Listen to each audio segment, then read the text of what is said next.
Yeah. What's up? Welcome. We were just talking about our little fiend hits, chokes and consciousness, and line ones. Get it in. Yeah. Midday fiend hit. Sometimes it's a necessity, you know. Not advertising the brand, just the fiend. Just the coffee. That's it. Mm. It's wild that I do drink. Not all the time. I mix it up, but I drink cold coffee now because there was for the longest time, I was such a cold coffee hater. Mm-hmm. I was like, never. I was like, that concept doesn't even sound. What, you're gonna heat it up so you can brew it and you're gonna pour it over ice? What the hell?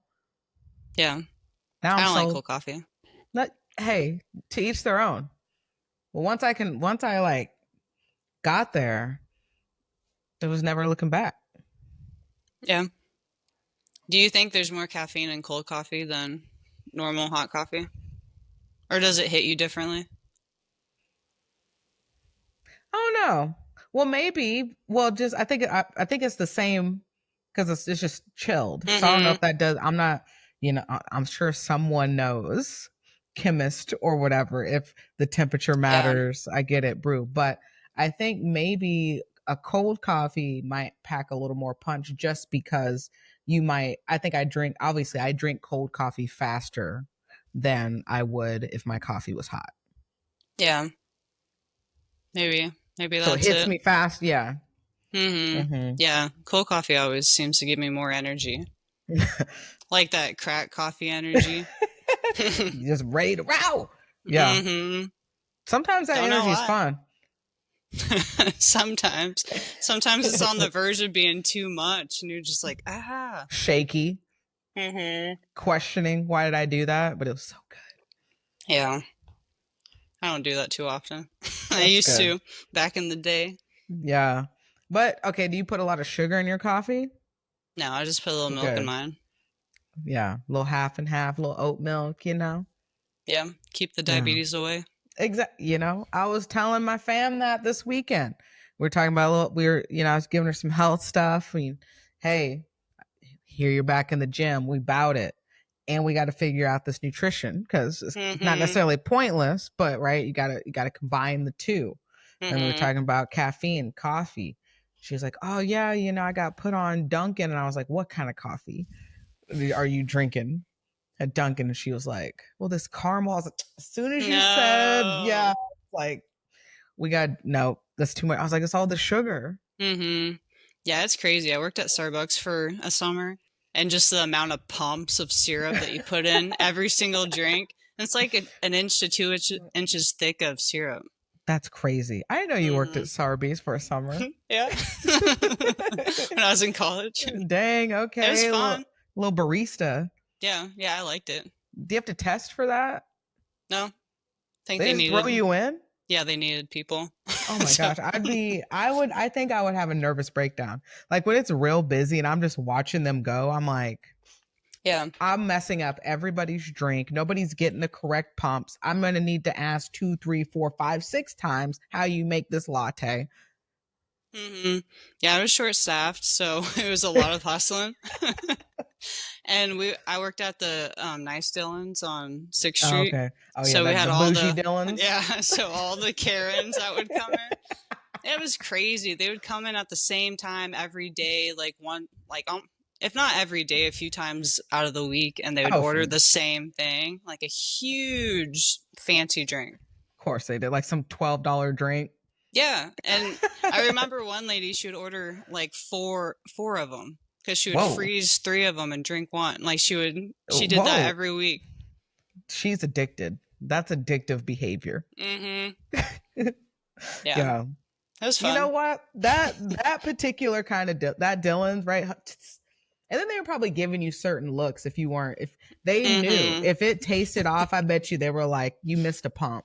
Yeah, and they threw me in there, and I was only halfway trained, so I didn't really know how to make everything, so I'd just be guessing.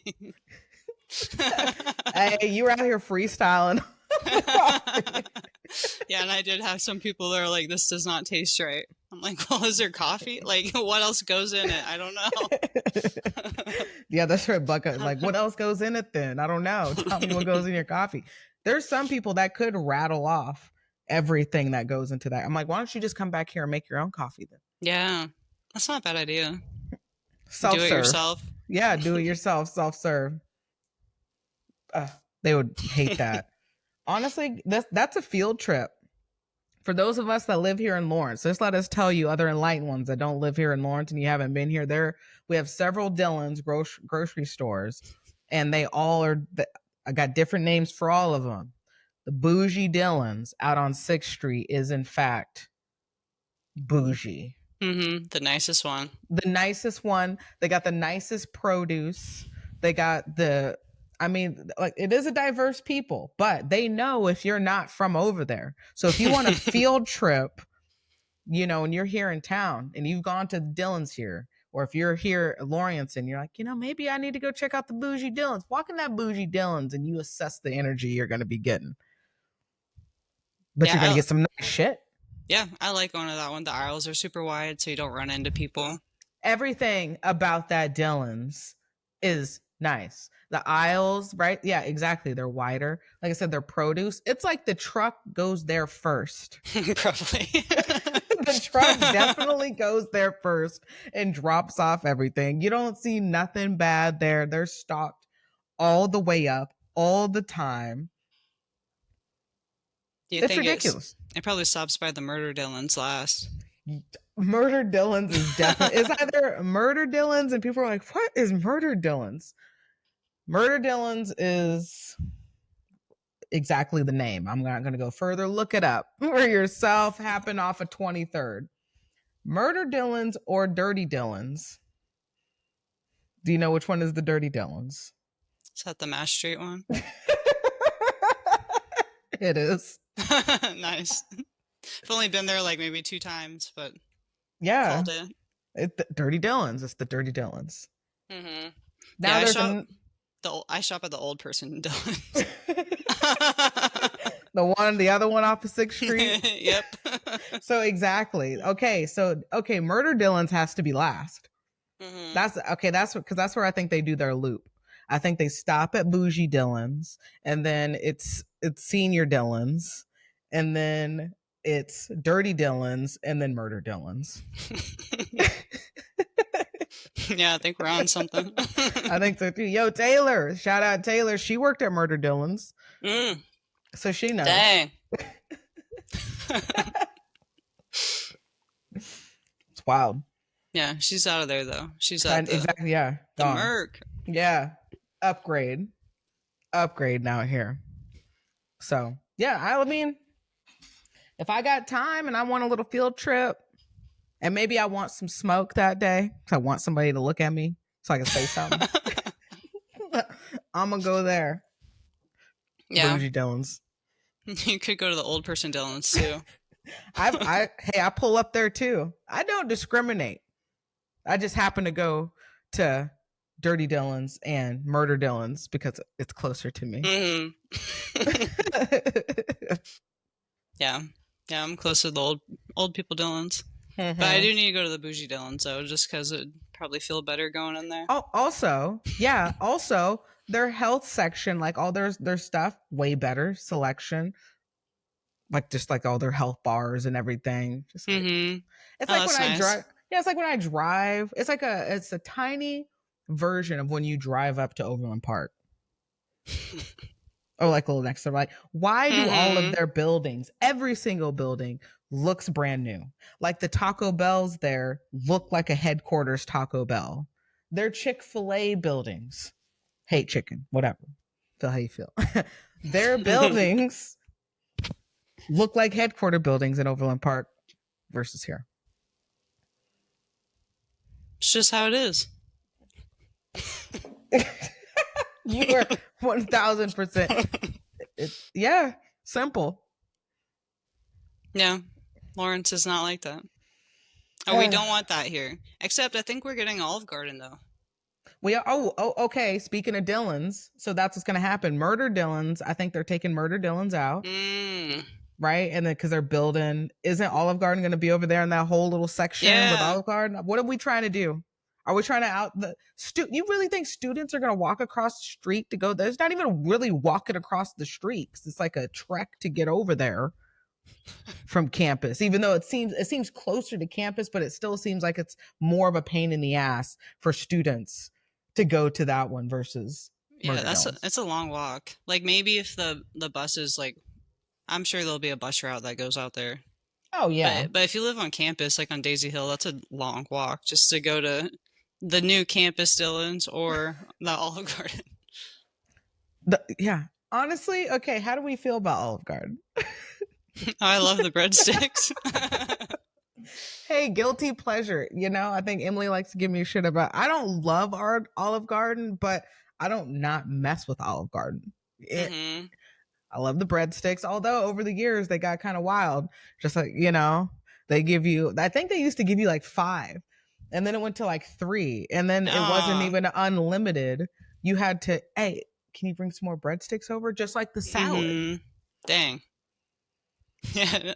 On the salads, don't they just grind the cheese so you say stop? Yeah. Yeah, they do. Maybe it was like post-recession. They just everybody's like, hey, you got to tighten it up out here. Don't give them no unlimited unless they ask. Yeah, I don't know when that changed.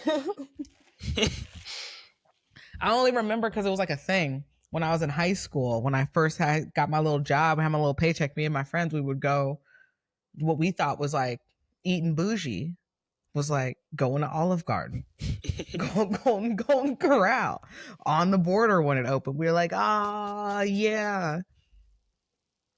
Yeah. So, but it was good. It was just like, it was better than it was now, or that it is now.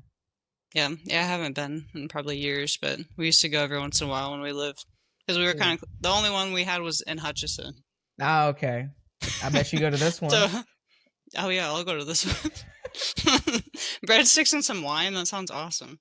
I mean, yeah. Okay, what else is going to be over there? Do you know? Yeah, I have no idea. What's it called? The Crossings. That's right. The Crossings. All right, let's see. What is the Crossing? Curious minds collide. That's what it said. On the Crossing at KU. And it's just associated with KU. This isn't even like a Lawrencetown thing. I got beef a little bit. Y'all are taking the Dillons that is, I get it's like more convenient for students, but it's not the student Dillons. Locals go there. Yeah, have you seen how big it's going to be too? It's huge. But they got that campus money. They can build that quick. It said, okay, so why? This is off the crossing at ku.com on this. Why build the crossing? I think that's a fair question. I appreciate that they put this here so they can provide a response. It is. This project is intended to attract and retain companies, researchers, and entrepreneurs that align with KU. Okay, affirms what we were just saying. They said F the townies. I'm glad that they're being unapologetic about it. In doing so, we hope to build a thriving, vibrant community on the western edge of KU's campus that becomes the hub for those who want to live, work, and play in a dynamic area of town. It used to be a soccer field. I know. They were like, nah.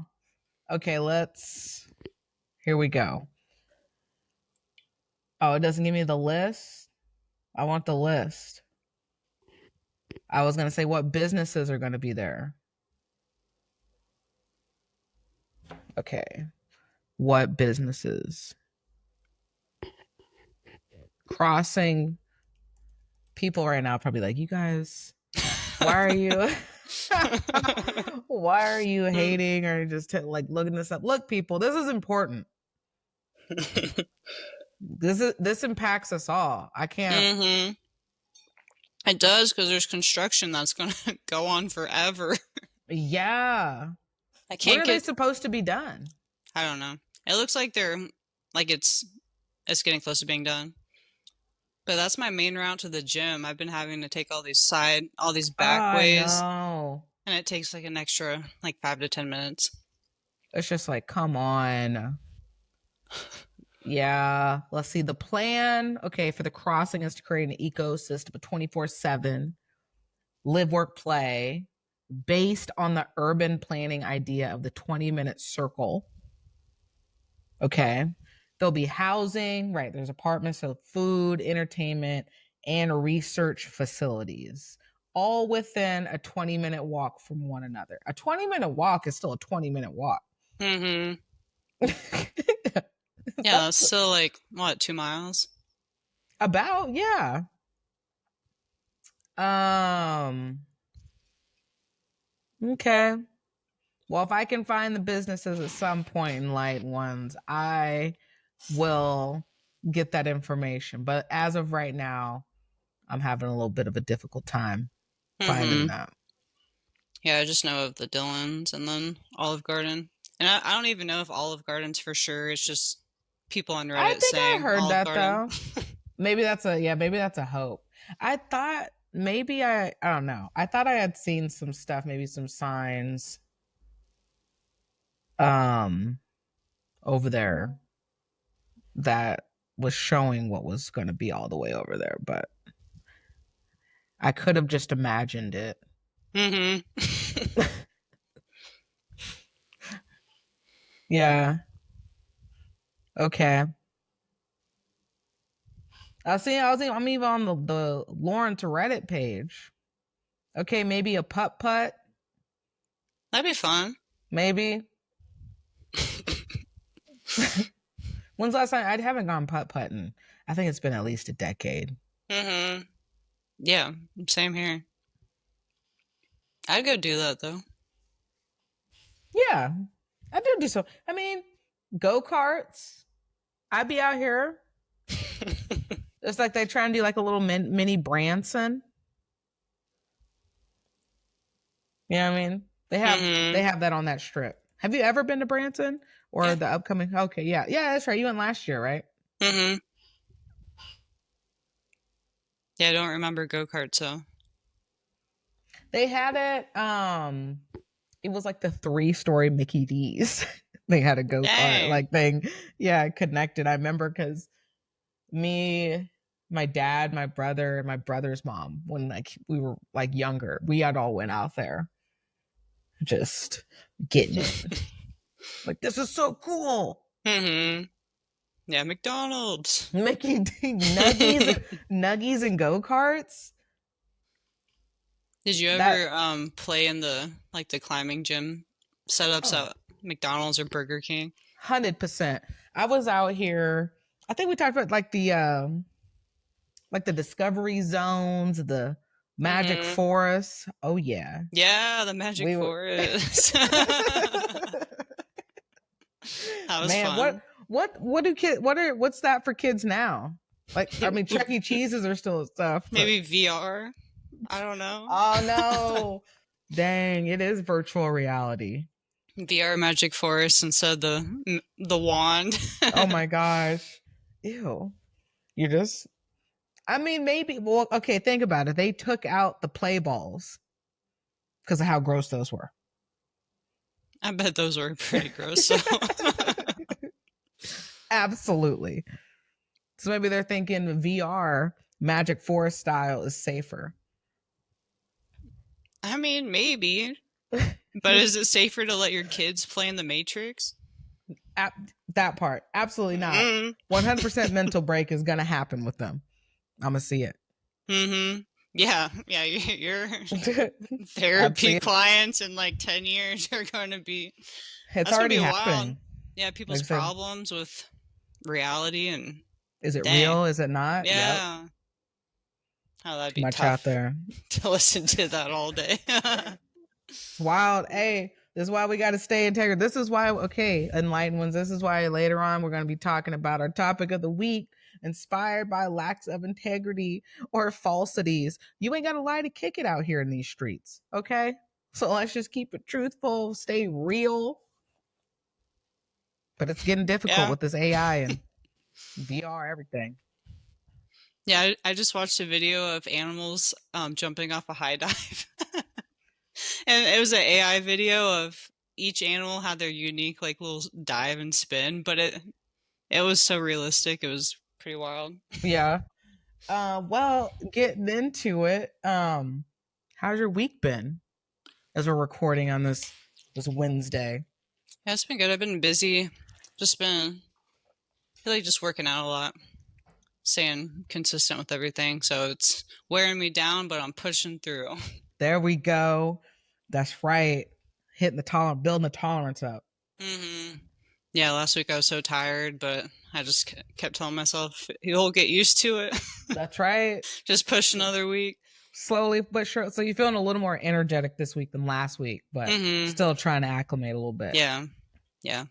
And it's still hmm really hot, so I think I'm still getting used to that. Yeah, I for don't know. sure. Makes sense. hmm All right. That's where we want to be. Yeah, how's your week been? Busy, but okay. That's what I'll say. It was definitely a busy day yesterday for me. But I got some good sleep because you girls try and get back on my vitamins. Well, and like it's just been hit or miss the last couple of weeks of me getting decent sleep because over the last month, my back has just been Mm, torn up and I just haven't been able. And so it hurts every morning. And then I'm that's having to not spend, good. I know, having to spend the whole day because I just, every side I can't get comfortable. And so I'll every a day here or there over the last couple of weeks I'll actually get like some loosenings. And so I was able to have that last night and I took some magnesium. So I feel a little better today. So that's good. Yeah. Mm-hmm. Oh, that sucks though. Not getting good sleep. Yeah, that's not it because you're all cranky. You don't want to be hmm cranky. I'm cranky because I'm cranky. It's like I don't want to be. You're tired of being tired. hmm Yeah, and just not getting comfortable is rough. Oh Because yeah. I hate that too. Just waking up probably every 2 to 3 hours because your arms are falling asleep or you're sleeping Mm-hmm. weird. Yeah. They're just like adjust. You're just like, Yeah, my arms have been falling asleep on me. I'll wake up like this and oh not feel yeah. my whole hand. And then you're just like, Yep, just it's so heavy. Or the worst, where it's like you wake up just like right in the prime where it's about to just like go dead, but it's that like painful tingle where if mm, you even like just move just like a slight second, it's just it can almost bring you. It's almost brought me to tears. Yeah, dang. it's just like oh, just tense. hmm Mm-hmm. I hate that feeling. Yeah, me too. I Yeah. try to avoid that if I can. You can't be sleeping like this. I know. I think it's because my dog sleeps next to me and she's so big. I don't have room to put my arm sometimes. Yeah, So I just throw it up. that's fair. But I mean, It's a you gotta, problem. yeah, Like you she gotta needs a figure out a different Tetris. Yeah, hey Roxy, it's time to be a big girl these days. she's a turd though. I went I went to brush my teeth before going to sleep and she was in my spot. I'm like, Dang. you got into my spot before I could. Dang, yeah, she did. She's like, yep, I guess it's time for us to go to bed. hmm Does she have her own little bed? Yeah. Yeah, she does. Dang. She slept by me like ever since we got her. Ever since she started Yeah. liking me, she's been sleeping next to me. Yeah. Security thing, her pack. hmm Yeah. We're a pack. Yeah. I mean, I get it. I get it. Yeah, that's a lot. I'm glad Zoe broke out of that, but she still has like she's got a little bed and we hmm got our little routine when I'm here. When because she was a pup, she did sleep. Because I used to have like the way my bed was set up, but like my AC unit was like right there, and so it was just like blow on her. hmm And also the first night I got her, she was in this Rubbermaid container that I had made up Oh. thus far. And so she was crying in the middle of the night and I had just like picked her up and just like put her next to me. And then we just Aw. like slept that way for like, it was like probably a year and a half. And then she finally started getting hot, that husky. And she was like, all right, hmm I'm good. They two are probably both just heaters. Oh, yeah. Both little mini heaters just panting. Nah, that's cute though. Little Zoe. little Zoe. Yeah. Yeah. So I get that, but the sleep is important. Got to get good sleep. Not yesterday. I was thinking about today. Probably not, but I don't know. Been getting in the gym, which has been more consistent with that. Taking my other vitamins, got my creatine going on. So overall, feeling a little better, but still not like in the mud, but we're still kind of feeling a little heavy. Yeah. Yeah, are you gonna lighten things up when we get closer to Chewy? Oh yeah. Yeah. I'll take another like probably that week before I'll lighten stuff up a little bit, and then I'll do another like after that another like couple weeks of like moderate to surface level heavy, and then cut it off again, or not cut it off, but scale back. Yeah. Yeah, I was gonna go hard this week and then start cutting back a little bit next week. But I don't know. I don't know if that's too early because we got. Yeah, you got give it another week. Okay, another week and a half of going hard.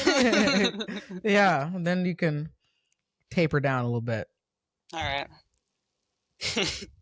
It's just it's kind of tough because we got Vegas right after Chewy, so I know. we'll be competing within like 4 weeks, like 3 to 4 weeks. Yep. That'll be good though. We'll see where we're at. It'll test us. Yep, exactly. Just see where we're at.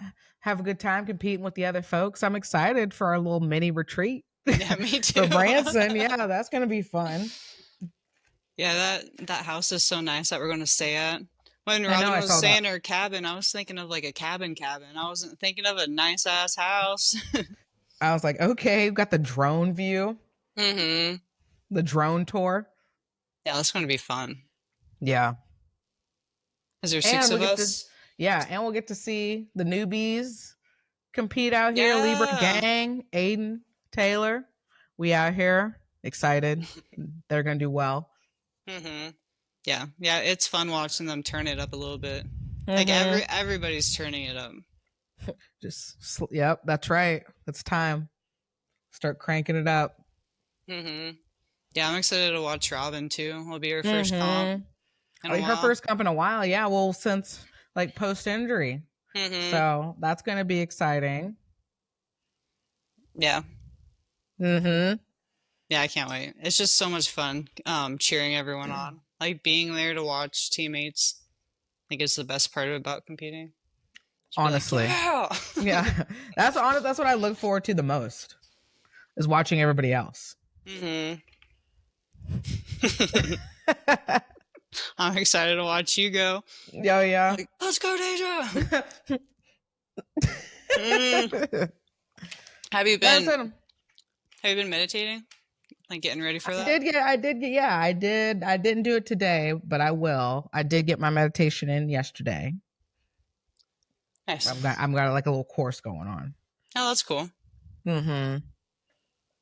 Just practicing my stillness, practicing just deep breath and just being. Yeah, that's good. We probably all need to do that. Deep breaths. Yep. Find your anchor, find your center, find your comfort and discomfort.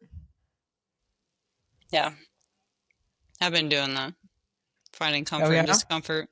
Yeah. I'm just trying to push like the cardio, and like I'll sit in the sauna for a while, just like pushing through. Yeah. And I've been visualizing instead of meditating. I've been just trying to put myself. That's really good. Because I kind of forgot. Like I used to do that a lot, and then I kind of forgot about it. And I just realized I haven't been doing that for a while. So I'm trying to get back to it.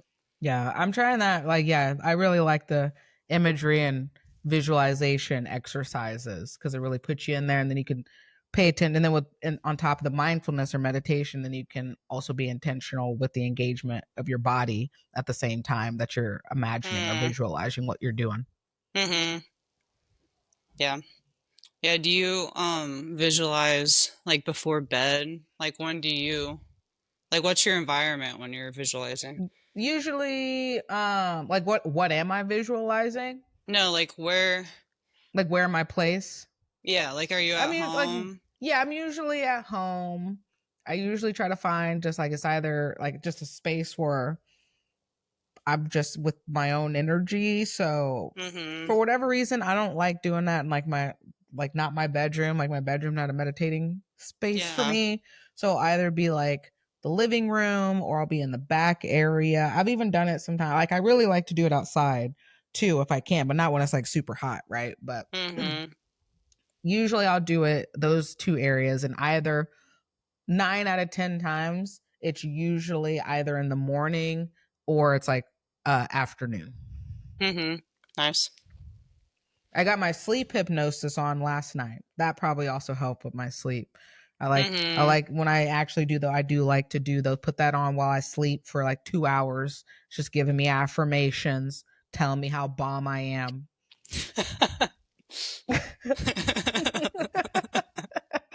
You're the best.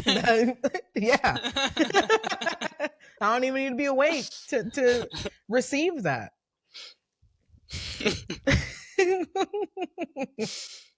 Can you tell when you wake up? Like, do you feel better in the morning? You're like, oh yeah, I feel extra confident today. Maybe I don't know. It could be a placebo effect too. Mm-hmm. But it's because it's the training of your subconscious, right? Because your Yeah. subconscious doesn't have a filter, so it's just getting in there. I can't reject it. So if I was awake right now and you were like, Deja, you're the best, I could be like, no, I'm not.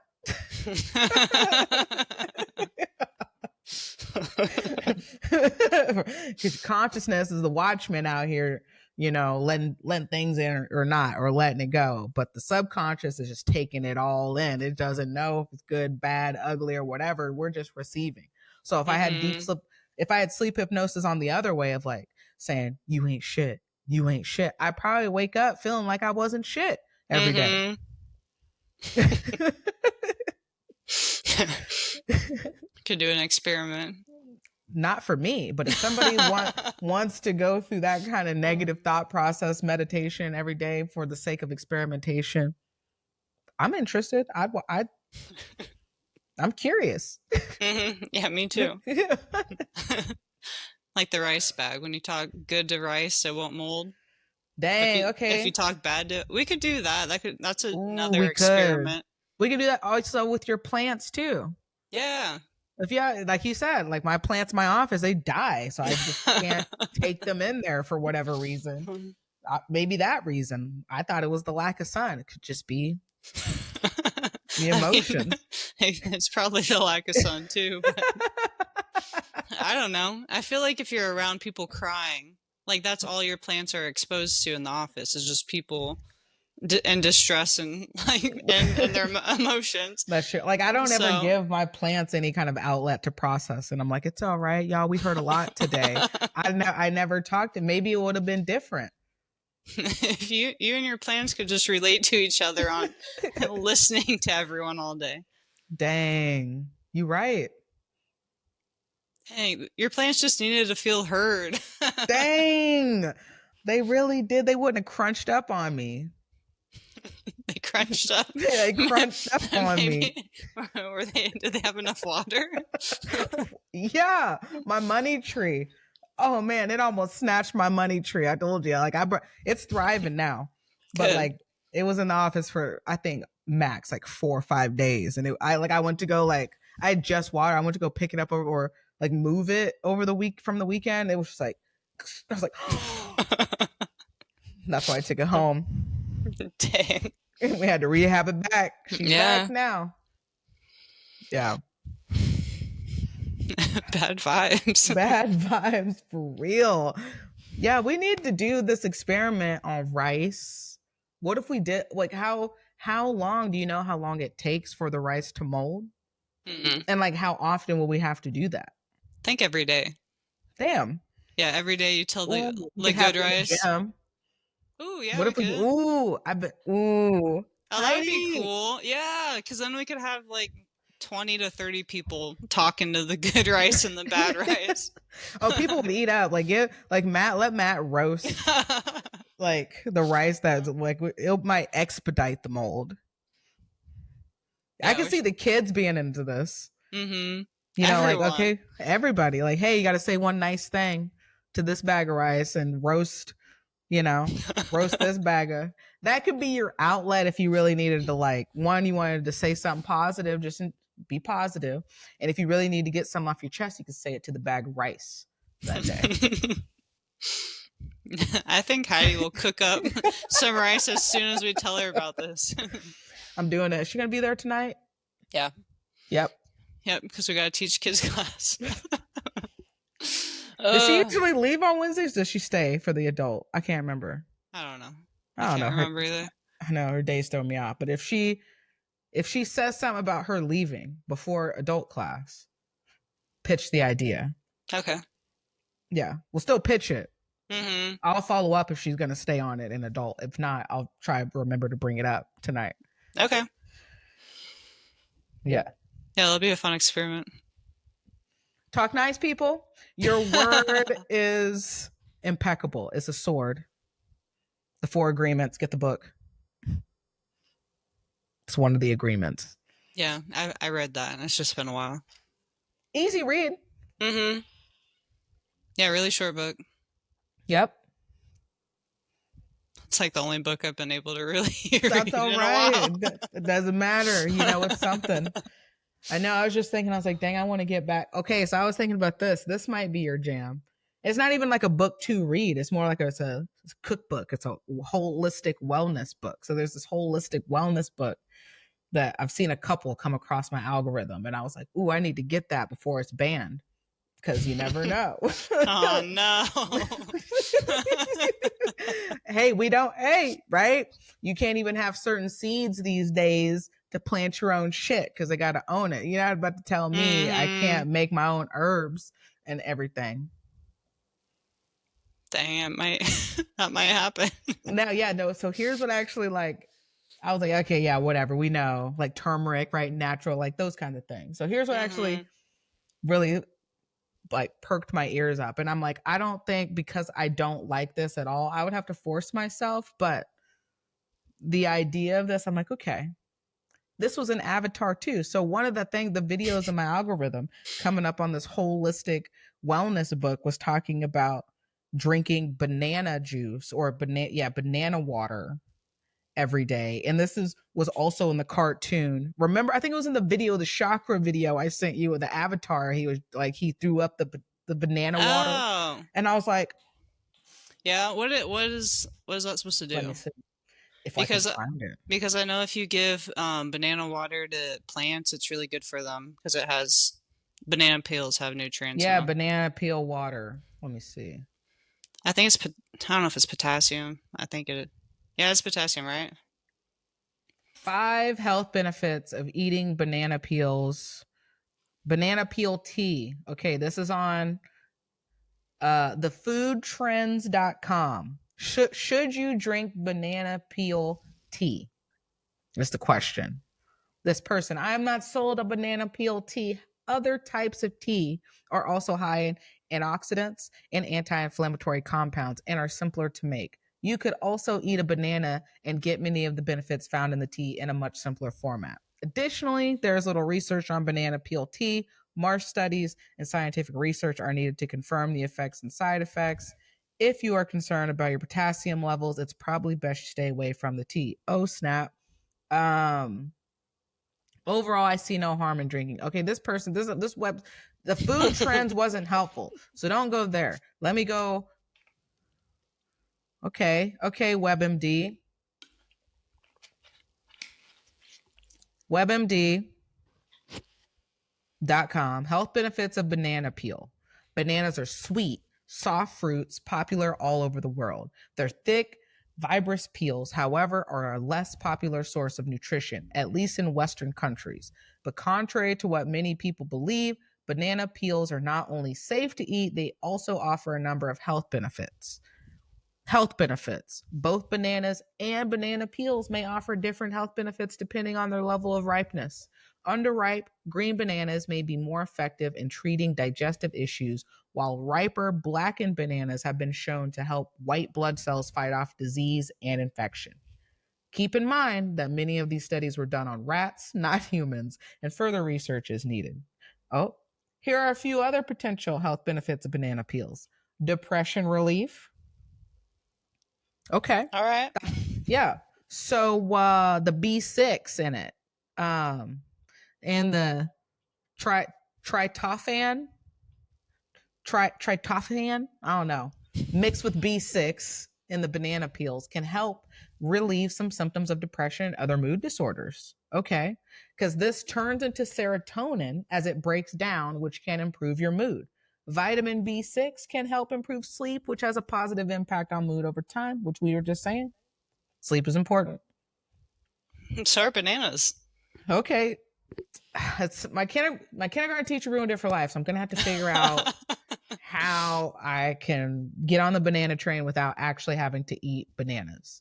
Yeah. Do you like Water, smoothies? I can. It's just like the smell, like immediately makes me feel like I want to gag. Yeah, I Like don't I know what start to do about that. salivating. Yeah. Ew. I love bananas. I'm back on my banana game. I'm eating like That's great. 1 or 2 a day. Now, if I could just like chug like a shot of like banana peeled like water or something, if I could find that recipe, I'm gonna do it, which might be in this book. Hmm. Yeah, you could. The tea might be all right. Yeah, I think I could do that if it's like quick. I don't want to marinate on it. I don't want to chew it or really even smell a Ew. bunch of it. Yeah, like dried banana peel and a tea Ugh. and then chewing on that. Yeah, Ew. nah, not at all. Okay, digestive health. We've talked about that. So can help regulate the digestive system, easing both constipation and diarrhea. You know, you want to There make you sure go. everything's, flowing well. Your hole's going to be feeling okay. That might help with that. Helpful for people with Crohn's disease or IBS. It makes sense. We're Mm-hmm. adults out here. We're humans. We deal with this stuff. So it is what it is. That's wild. Okay, better eyesight, Not for vitamin me. A. Hey, it can help keep your eyes strong and healthy. This vitamin is abundant in both bananas and banana peels. Vitamin A might help. Mm-hmm. I Did mean, you my know eyesight's not it. bananas have a little bit of radiation in them? But you have to What? eat. Yeah, yeah. I didn't know this, and I thought it was kind of cool. But you have to eat like 100,000 bananas for it to like give you Wow. radiation poisoning. So just one You're good banana a then. day. Mm-hmm. Where does the radiation come from? Is this like natural? I guess. Huh. Okay. Okay. Also may lower cancer risk. All right. Yeah, fight cancer causing free radicals in your body. So get you some bananas out here. Yeah, we need to get you on bananas. Huh. Man. Yeah, I got to figure it out. Clearly there's benefits here. Maybe if you do like some deep hypnosis or something, somebody can take away that memory Honestly, of you eating the disgusting banana maybe. or I mean, change it for you. there's a lot of stuff I want worked out. Again, shout out to Dr. E at OP. Going to hit her up. Maybe I'll have to inquire, just creep again. Like, hey, what about this hypnosis? Yeah. But I'm Yeah, I still think you scared should do about it. it. What if it Yeah. opens up something I don't want to open? And then I'm just there. What if I just like crying all the time? I mean, You it's want to be probably, around me crying all the time? but it's probably better you work through whatever you got to work through than pushing it down, you Okay. know? So even Maybe if, you could have been a therapist. I mean, You're like, no. in a different life, probably, but You're like, not this one. You're I, right. yeah, people trauma dump on me enough. I don't need to be, I don't need to, I mean, getting paid for that would be nice, but I feel you. I don't want to listen to other people. Yeah. It's a lot. It's a lot. So I got that's right. So I got to talk nice because I get it off. I'm like a plant absorbing all that. Ooh, yeah. Dang, you gotta balance out all those negative emotions. Yeah, that's why I got to talk up myself all the time.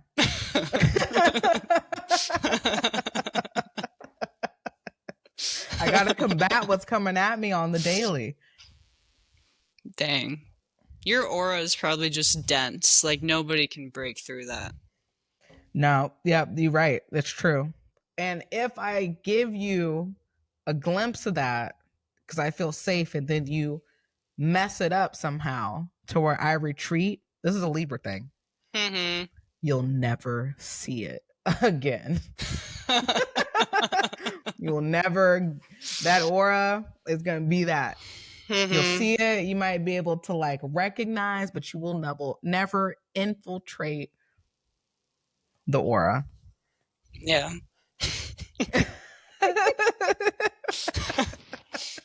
Yeah, it is a Libra thing. Yeah. We out here. Don't mess it up. Yeah. Okay, don't mess. It is what it is. Yo, what flavor are you drinking? Is that new? Yeah, it's Lightning Blast. It's like the white Gatorade, but All now right. I think it just has a tiny bit of grape in it now. I was gonna say it looks like great. Yeah, because the has the glacier cherry. That one's pretty good. Mm-hmm. That's my favorite one. This one's not as good as the normal white one. Okay. Glacier Cherry. Glacier cherry is where it's at. No red 40. No, we don't need that. Right? Just poisoning, exactly. Poison in the body. Dang. All right, there's like enlightened ones. We're reeling it back in. Reeling it back in. So overall, okay. Our week's all right. Going okay.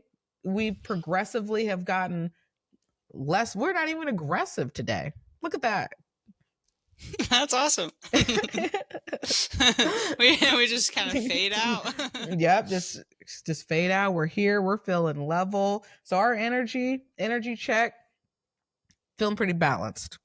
Mm-hmm. I'd agree with that. Yeah. Yeah. So let's get to some content. UFC news. You know, there's a UFC fight coming up this weekend. Yeah, I didn't know that. Derek Lewis? No. Oh, no? Or yes. Next week is, let me see, because next week will be Dustin Poirier's last fight. So yes, this week we got heavyweight main event, Derek Lewis against Taliesin Teixeira. And then co-main event is Wonder Boy, Stephen Thompson, and Gabriel Bonfim. Calvin Kattar's also on this card, going against Steve Garcia. Might be interesting.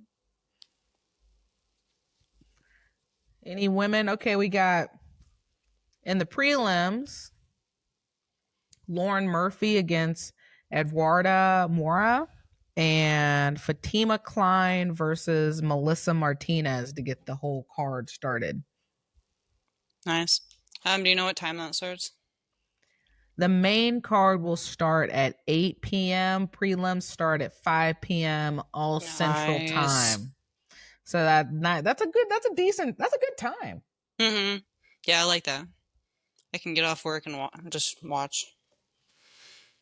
Yeah. Okay. So I was trying to see where I don't know where they're at. But okay, yeah, that's going to come up this weekend if y'all need some fights to watch. And then the following weekend, July 19th, we have UFC 318 with Dustin Poirier versus Max Holloway for Dustin Poirier's retirement fight and trilogy fight against Max Holloway. So that's going to be interesting. Obviously, Max, he came out and said, I'm not trying to go 0-3 against two of my opponents who I fought 3 times, meaning Alexander Volk and Dustin Poirier. So this is kind of a must-win for Max. And it's also, how would you feel if I lose my retirement fight? I mean, that was like a DC. DC came back and lost his retirement fight. That sticks with you. I think that would stick with you just as an athlete. Oh, yeah. Yeah, just be sad. Yeah. Like, all right, I'm done. Right? Especially if you knock me out. Mm-hmm. Yeah, that'd be real sad. Waking up and not knowing what's going on. They're like, oh, you're done fighting. Ain't gonna get it back. Not coming back. So, I don't know. I guess we'll see. But I'm excited for that fight. It's not gonna not be good. We know that. That's definitely gonna be a good fight. The co-main, we'll see if they make it. Paulo Costa's coming back. We'll see. Yep. to fight Roman Kopylov. Interesting fight. Then we have Kevin Holland versus Daniel Rodriguez versus Pitbull and Michael Johnson versus Daniel Zellhuber. All right. Yep. Did you know this Friday's the Katie Taylor versus Amanda Serrano fight? But it's on Netflix. Okay. That's a boxing fight. Amanda Serrano. Oh, okay. Is that this Saturday? It's on Friday. Oh, okay. Who else is on there? Let me see. Katie's. Let's see.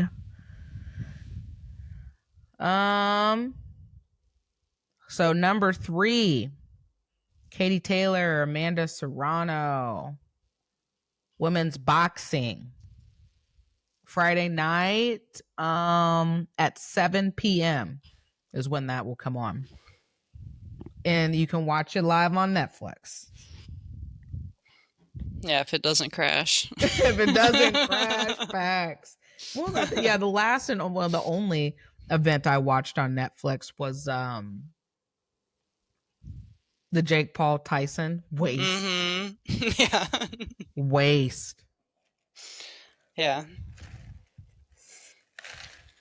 Yeah, I'll probably just look for a stream on YouTube or something. I'll try to find the fight somewhere else. Yeah. I want to buy another Netflix subscription and then have it crash on me. Absolutely not. But then like you said, the basic one,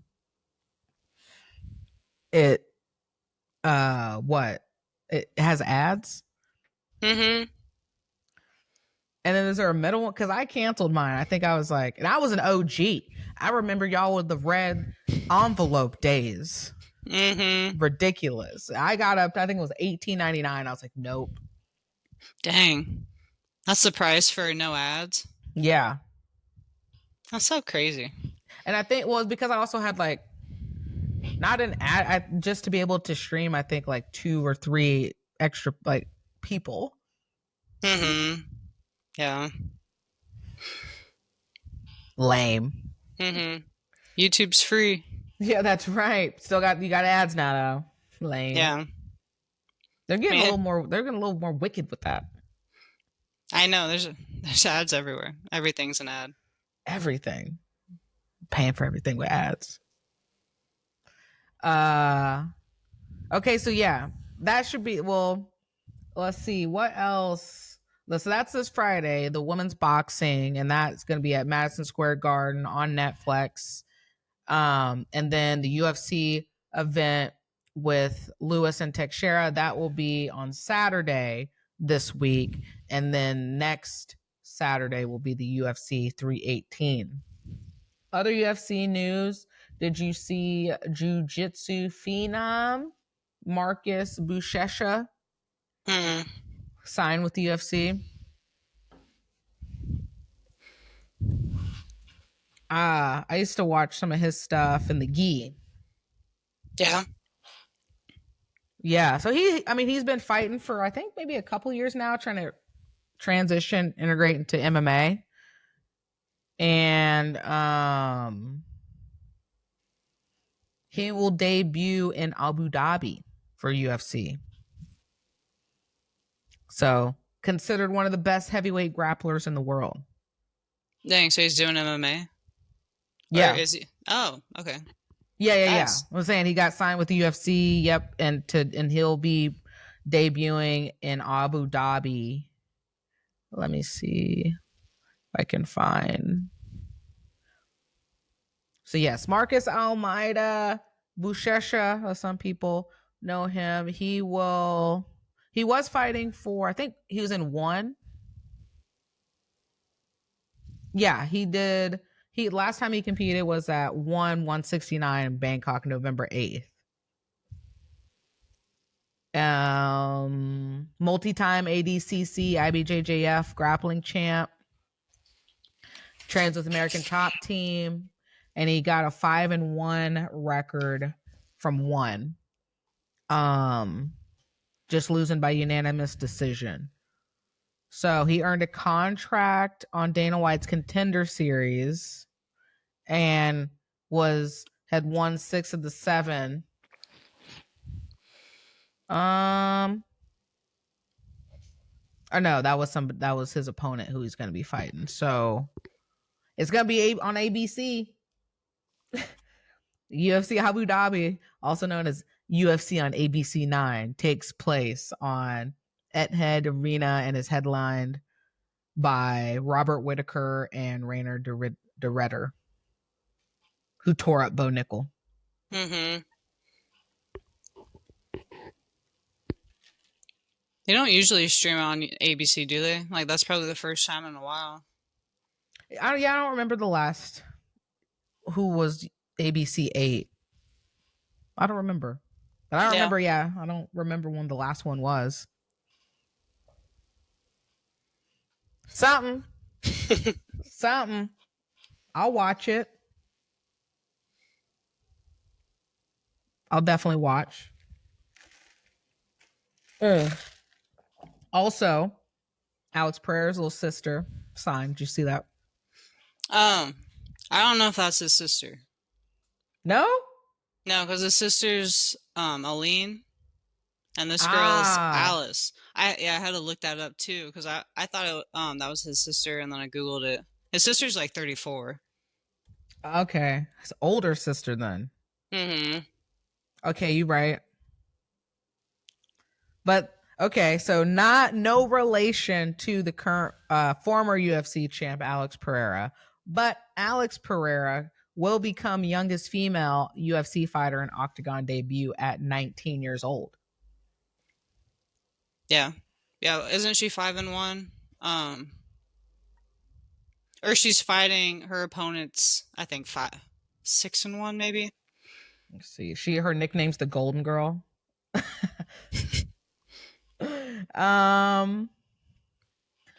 Let's see.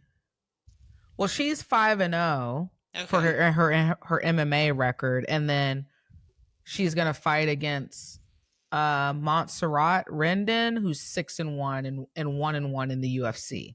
Mm-hmm. Yeah, and I think she's a little older too. Her opponent, I think, is 36 or 37 years old. Oh, okay. So that's going to be interesting, watching a 19-year-old versus a 37-year-old. For real, almost 20 years older. That's wild. But hey, we see it. You know, she gets smoked too. Yeah, she's 37. And this is the first time she's gonna competing in 30 months. Dang, and going against the Golden Girl. She's 37. Oh, that's crazy. Yeah, we're gonna go ahead and put our money on the Golden Girl on her debut. I think that's safe. That's gonna be on Noche UFC for San Antonio, and September 13th. I think she's gonna beat the brakes off of Homegirl, but I guess we'll see. Yeah, we'll see. Homegirl might have some wisdom. You right, like the Happy Warrior did against Macy Barber. Yep, it happened. Other UFC news. I know we kind of talked about it. So, did you see what Charles came out and said, Oliveira?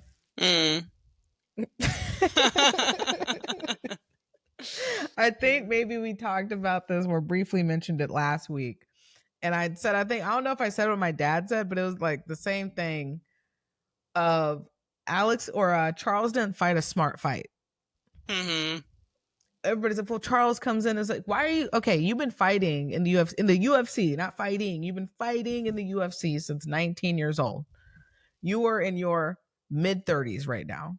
You fought the best of the best, the heavy hitters, everybody. What? You have all the fight knowledge you need. What did you think? Why would you go into somebody's strengths? That didn't make any sense. And it was kind of like, oh, he just, not necessarily that he went in to lose, but it was like he knew he was going to lose kind of stuff. My dad came out, he was like, it's kind of like, he was like, when I'm playing my friend in chess, and he was like the other day, and I was beating his ass, and he just started making all these like ridiculous moves because he knew basically it was the end. And it was like Charles fought the same way, and I was like, dang. That makes sense. You're right. So Charles comes out. Let me pull up exactly what he said, because this dude, and I love Charles. My heart said Charles during the fight, but my money said Ilya by destruction. So Charles did come out and say that Ilya was the hardest hitter that he's ever fought. And he, like I said, he's fought the best of the best. So he's saying this featherweight who came up has hit him the hardest. And he also said, oh, I didn't realize that, yeah, Oliveira hadn't been knocked out cold before.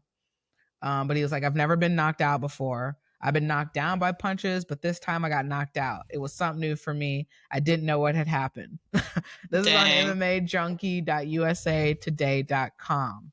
He says, so Oliveira said, but more so that he failed to execute any element of his game plan. Quote, I would change everything.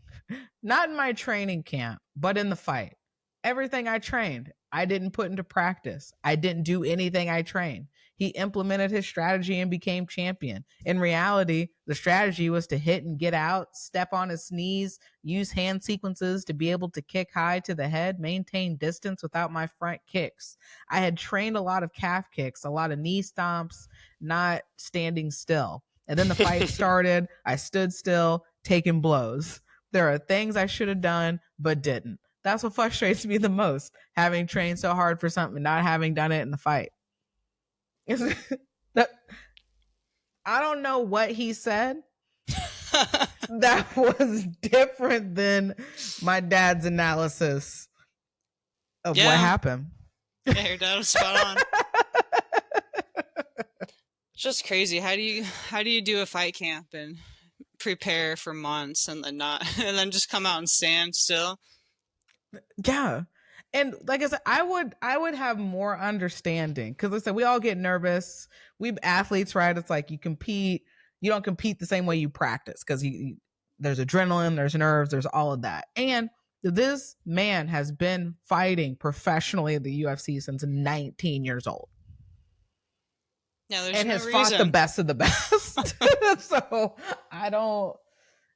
So in my mind, he's like, he doesn't understand why he stood still. I'm like, okay, psychologically, that's exactly what my dad said. It was like psychologically, it was basically it wasn't even be killed or kill or be killed. It was like, I'm gonna be killed and I'm gonna see how long I can last and see what I can do before that happens.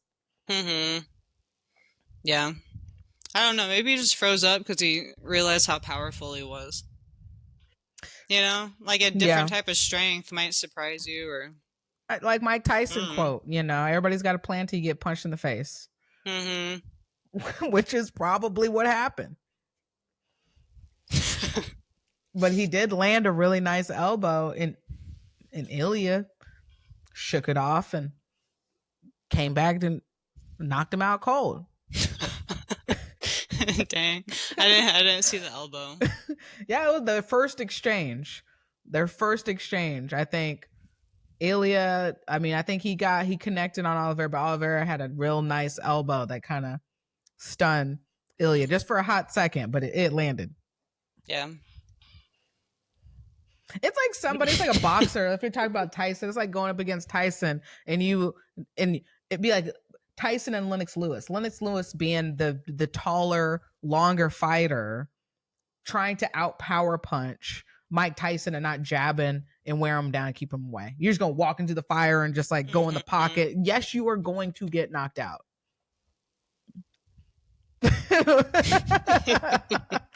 It's like I know I'm about to, like, I'm so scared that I'm gonna get in a car crash that I just naturally just like crash into traffic. I just want to get it over with. Just reckless driving. Subconscious, Yeah. wild thing. Dang. That's probably what it was, the subconscious.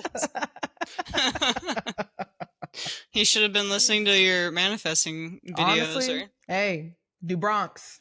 You find chokes in consciousness. Ask about us out here in these streets. We might have some advice for you with our little exposure and experience. Hey, just observing, third party observation. Yeah, I think we're on something. You're the best. Best. Yeah, I am.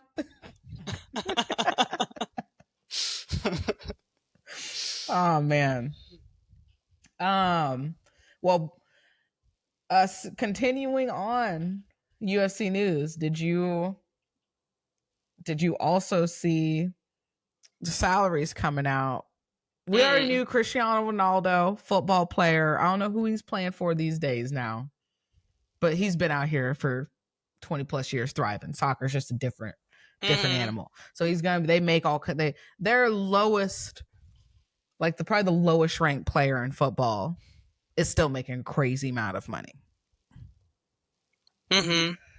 But for it to come out this week that Cristiano Ronaldo's contract or I think contract is more than the entire UFC roster combined.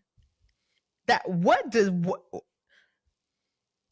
crazy. That came out about like any other professional sport, like big sports organization, like NFL, NBA, NHL, MLB, people would be like, we need to look into this sport because that is crazy. Yeah, that's not okay.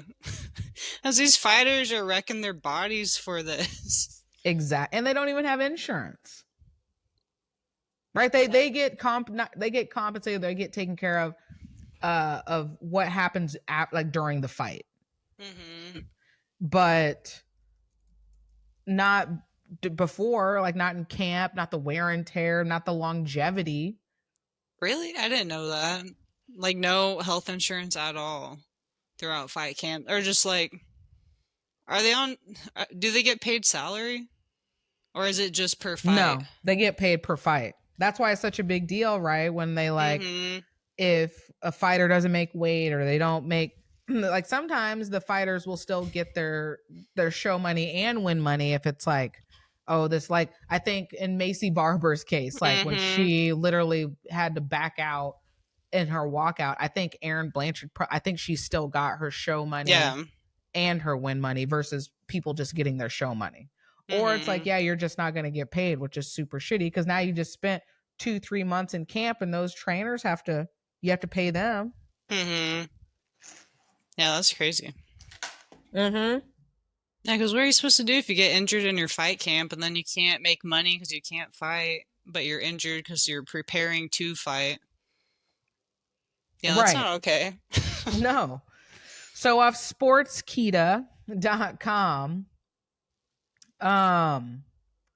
Cristiano Ronaldo's new staggering soccer contract is worth more than the whole UFC roster combined, capturing the attention of MMA fans all over the world. While some expressed disbelief, criticizing the MMA organization's salary structure, others resonated with the pay difference. So last month, Ronaldo signed a new 2-year contract with Nasser, which is reportedly around $700 million. A 2-year contract. So also, it includes signing bonuses, a private jet, a 15% share in the Saudi Arabian soccer team, and other sponsorship agreements with Saudi businesses. The Saudi Arabians are whooping our asses right now, y'all, in the sports arena. I'm just going to go and put that out there.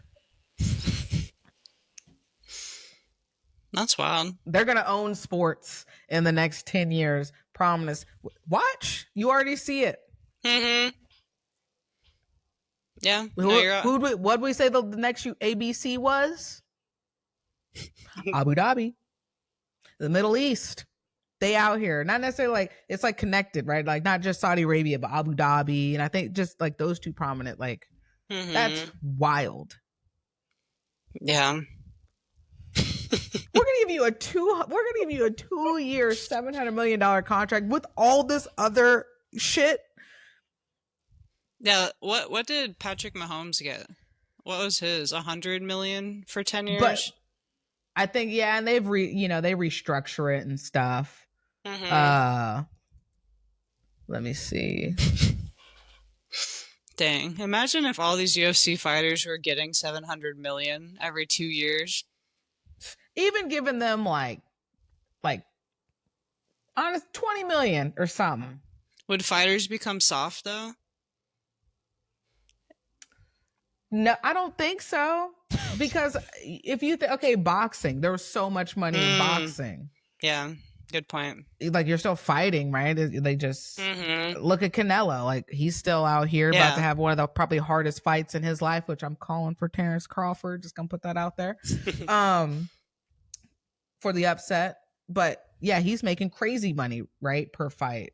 Patrick Mahomes, Fox Sports, according to Fox Sports, 503 million in 2020. So he had signed a 10-year extension worth up to 503, which was the largest contract in American sports history at that time.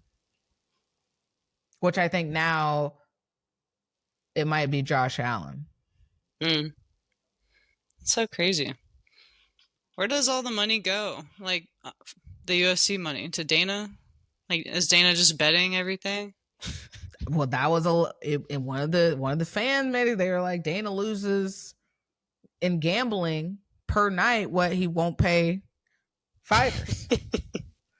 It's probably a mix. And the way he's saying it's where we have this many independent contractors, because all the fighters, they don't have health insurance or whatever, they are independent contractors, so they don't get the employee benefits and all of that. And so based off of that, then you have this person's going to make this, here are champions are going to make this amount of money. But if you're a champion, and depending on your gate sales and ticket sales and all of that, you'll get a certain percentage based off of that. But then you got to pay the rest of the fighters that you have. So people might be on contracts, might be like 5-and-5 contracts, which is wild. But in their minds, they're like, we employ hundreds of independent contractors. It will be impossible for us to pay these fighters this. So why don't you scale back on the amount of fighters that you have? So you can actually pay. I'm not so like, why don't you have like, so like up to like, if you're not in the top 15 in the world, you're not going to be fighting in the UFC necessarily, or you're not going to have a contract, because we're going to pay like our top 15. That's who we're going to rally around to build the division and all of it. You can fight and use the Contender Series for like your rank 15 to 30. So those people up to 30 or even 50, they fight to try to get into like a 15 spot or something like that. Yeah. Yeah, how many are on the roster, like all together? Let's see.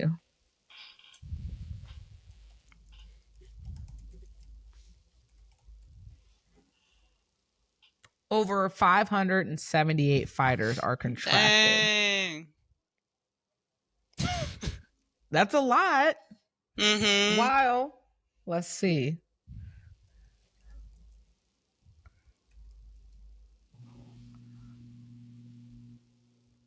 Okay.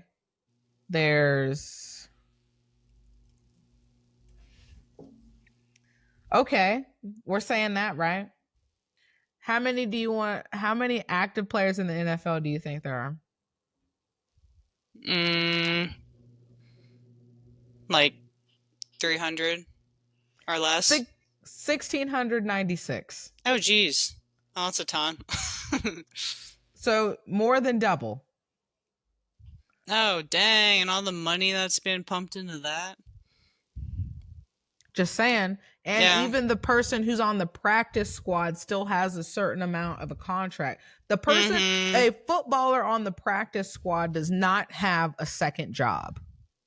And you got active UFC fighters Ubering, driving lifts. I feel like most UFC fighters probably have a second job, unless you're the champ or like the top 10. Well, Pantoja was Lyft driving, I think, a week or two before his title fight. Oh, that's crazy.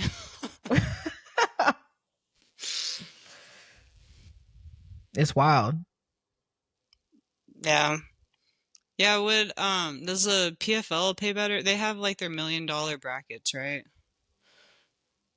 PFL, I think they're on the Really? bust right now. Dang.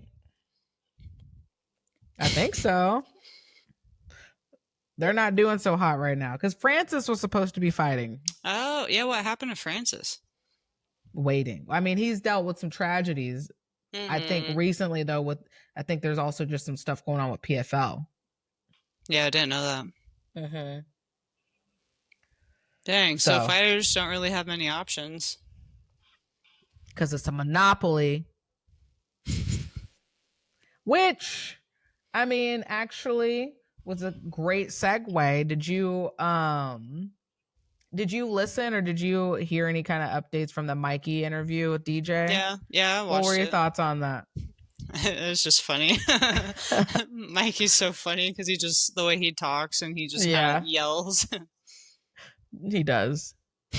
But he was saying, right, he was arguing against the idea of the UFC being involved now with Jiu-Jitsu and creating and causing a monopoly, basically, while UFC, as we talked about last week, and the other fighting, like UFC might be thriving, but the sport of MMA is not because of the monopoly. Yeah. But it is boosting Jiu-Jitsu up in a way. Yeah. I didn't disagree with a lot of what he said. I'll put it that way, because it made sense. And overall, don't you want like these athletes getting paid? And if this is within the solar system of that, I'm not saying CGI or CJI and ADCC step aside and whatnot, but you do kind of have to build up that exposure for these athletes to be paid in the way that we're all saying that they should, like the pro grapplers, not the hobbyists and stuff, coming in every once in a while. Yeah, I think CJI is also, I think they kind of hype up their people a little bit too. Yeah. Like they're not getting paid like how the UFC's paying theirs, but I mean, he still brings a lot of attention to individuals. Oh yeah. And that was the other thing that kind of an argument that Mikey was making. We talk about nowadays, it's not all about, but it is a pretty important part of how many followers are you bringing. Yeah, I think it's sad that that's how it is. Yeah, but it is that, like, that's the way society's ran now.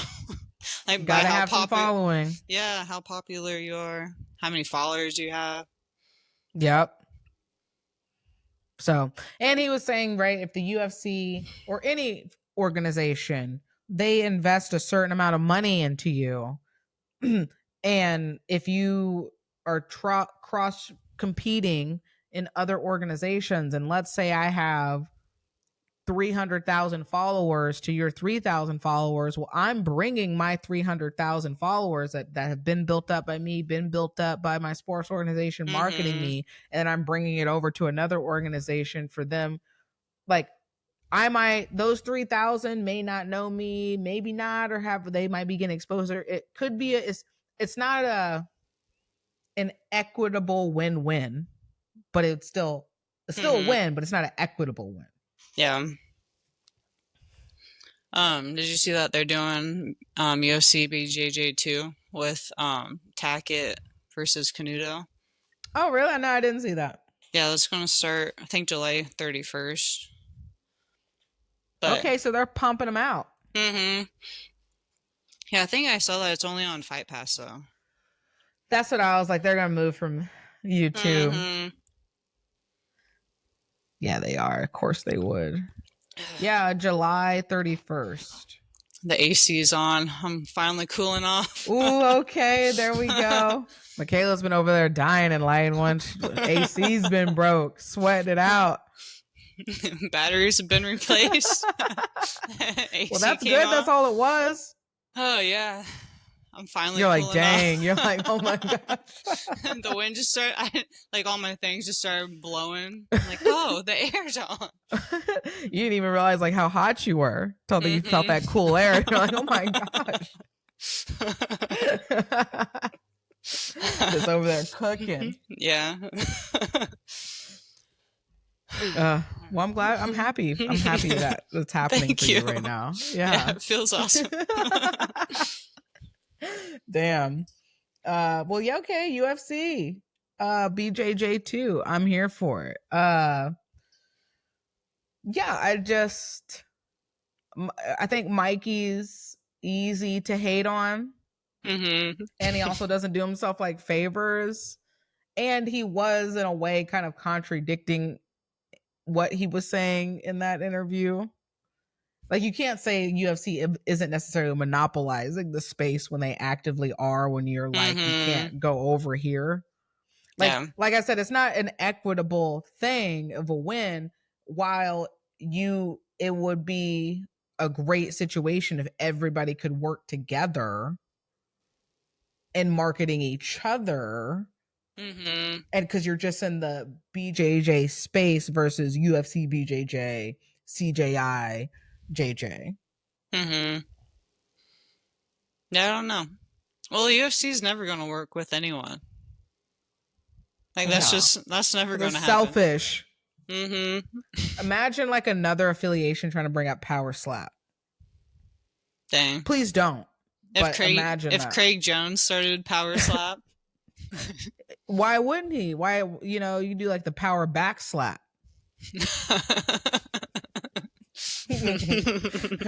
Bow. Yeah, it's over. Why not? Yeah.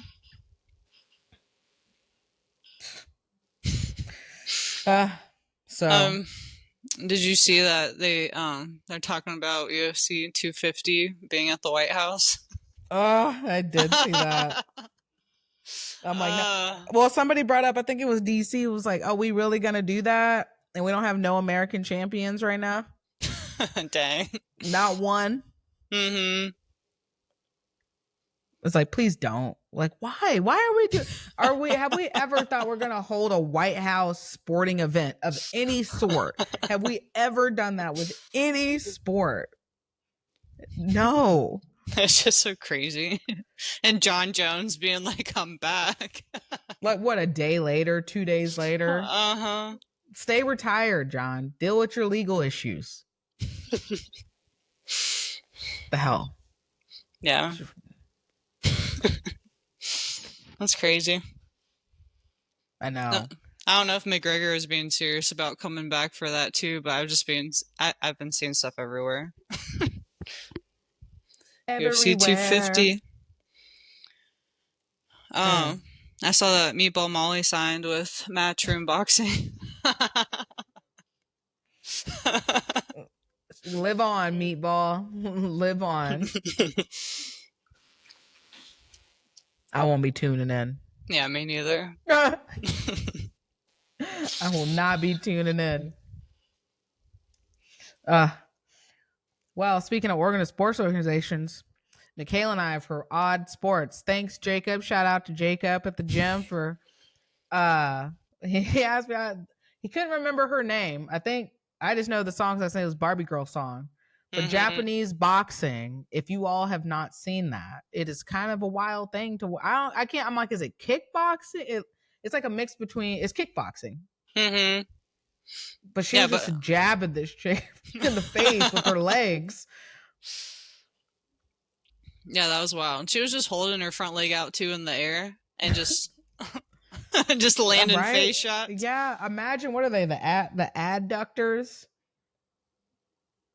on the side of your hips. Like, there's the abductors and the adductors. Both of them are very strong for this person, because I'm just holding your leg up like that. Like getting distance with your whole leg and then jabbing it. That's crazy. And just like standing there on one leg, continuously jabbing. Okay, I got this off of okay, right. It's a rising star. So this is on ABC News and AP News. No, dang. Or are they these are guys. But a rising star in the golden age of Japanese boxing. I want to know who this young lady was. Yeah, I'm trying to find her name.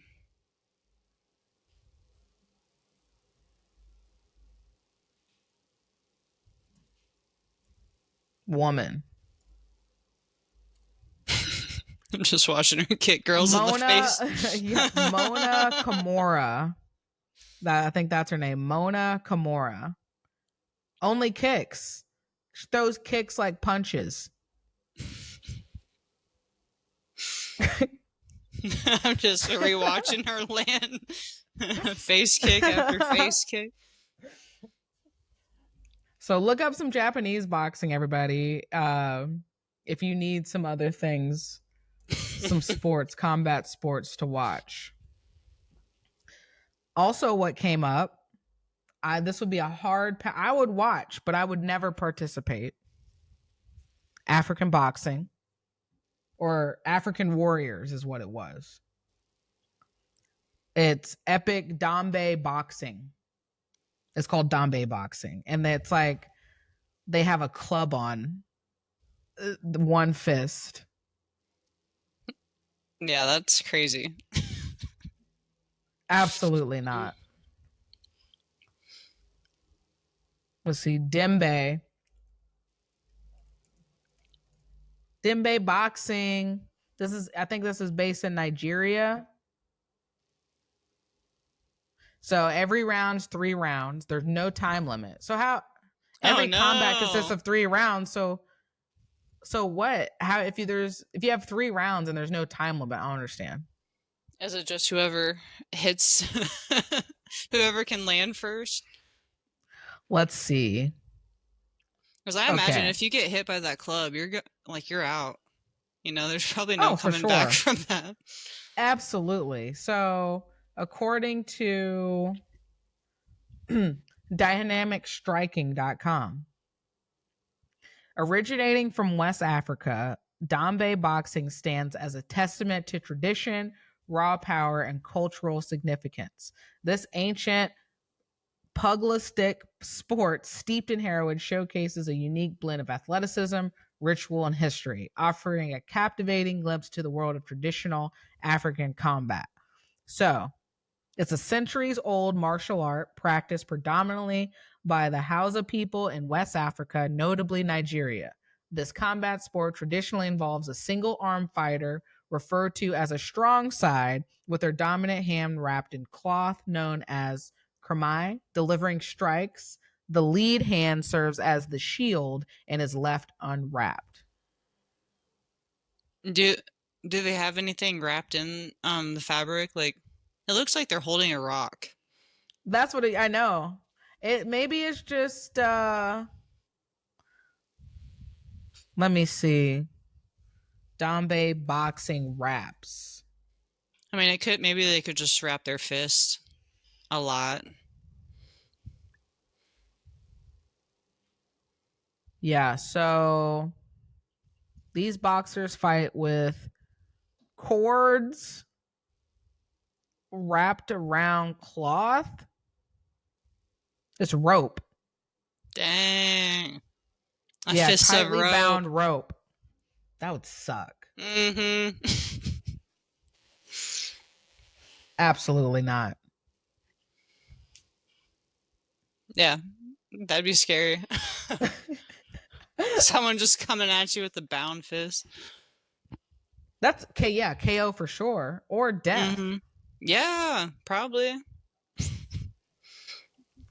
Yeah, no. Yeah, we would have to work on our weapons training before getting in that. 100%.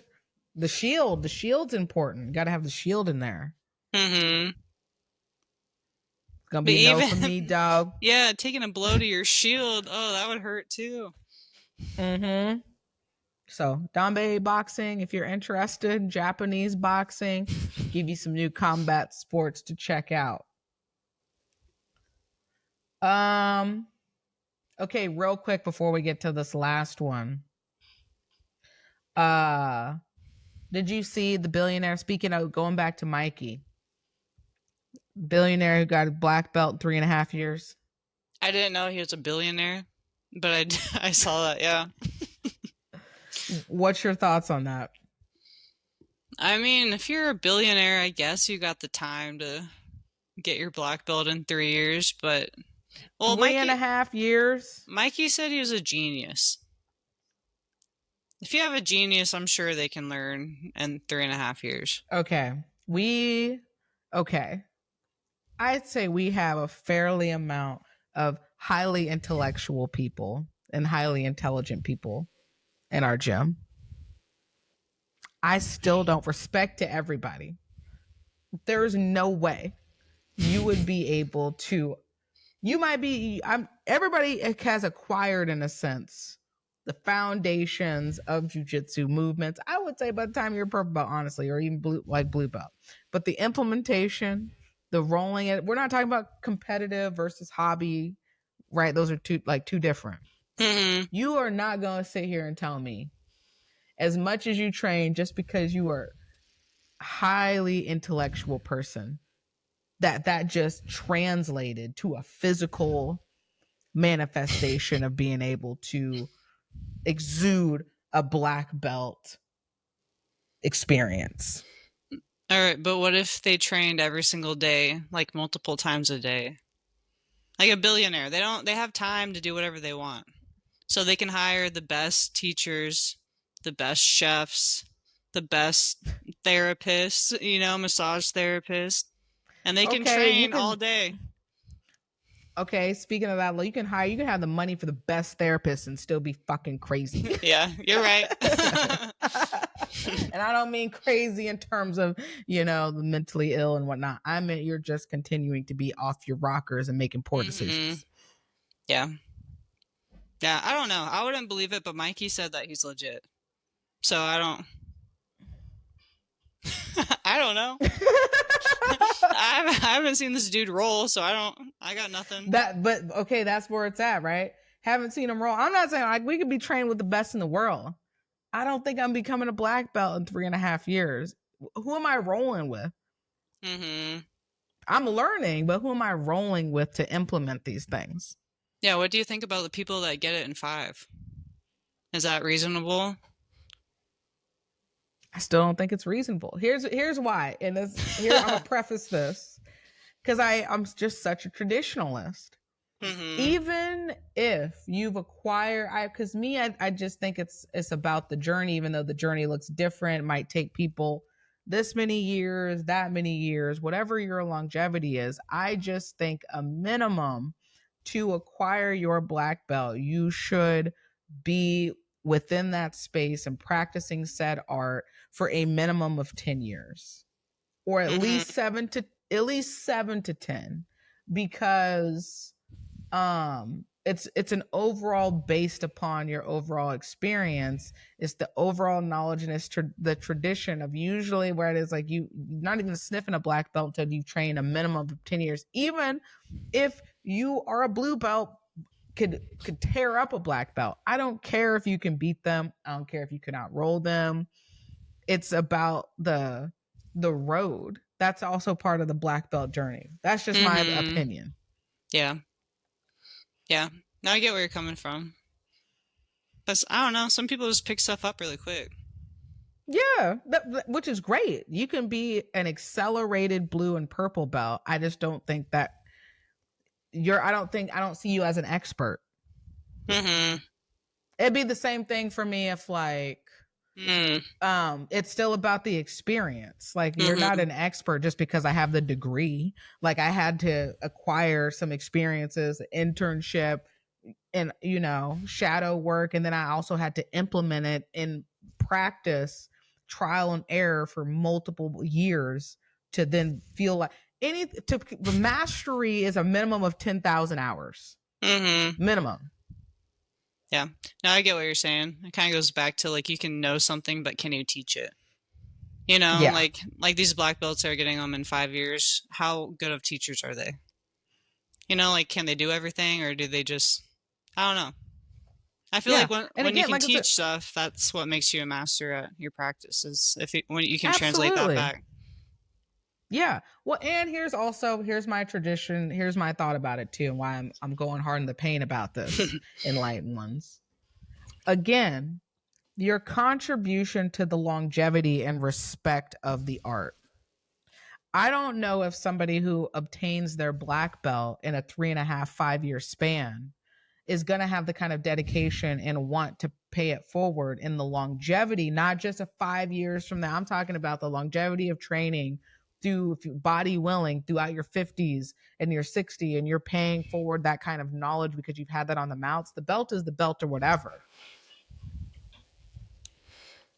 I just don't think you have the same kind of longevity, grit, or respect in that because I got this so fast. Like you didn't really get in the Mm-hmm. grind of the time. I trained the hour, but I didn't put the Yeah. time in necessarily. I just expedited it. You're being AI with it. I'm trying to find a picture of this dude. He's the financial guru.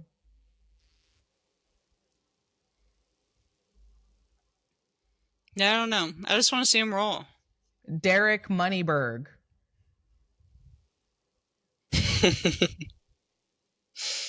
Dang. Yeah, is there any what did you say, Derek Moneyberg? Yeah.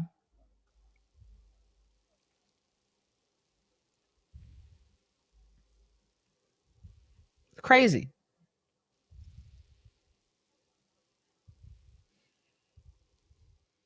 There's probably no competing if you get your belt that fast too. Like, you know, it's probably just straight Not at training. IBJJF. Mm-hmm. Oh yeah, you didn't compete. There's no way you competed. Yeah.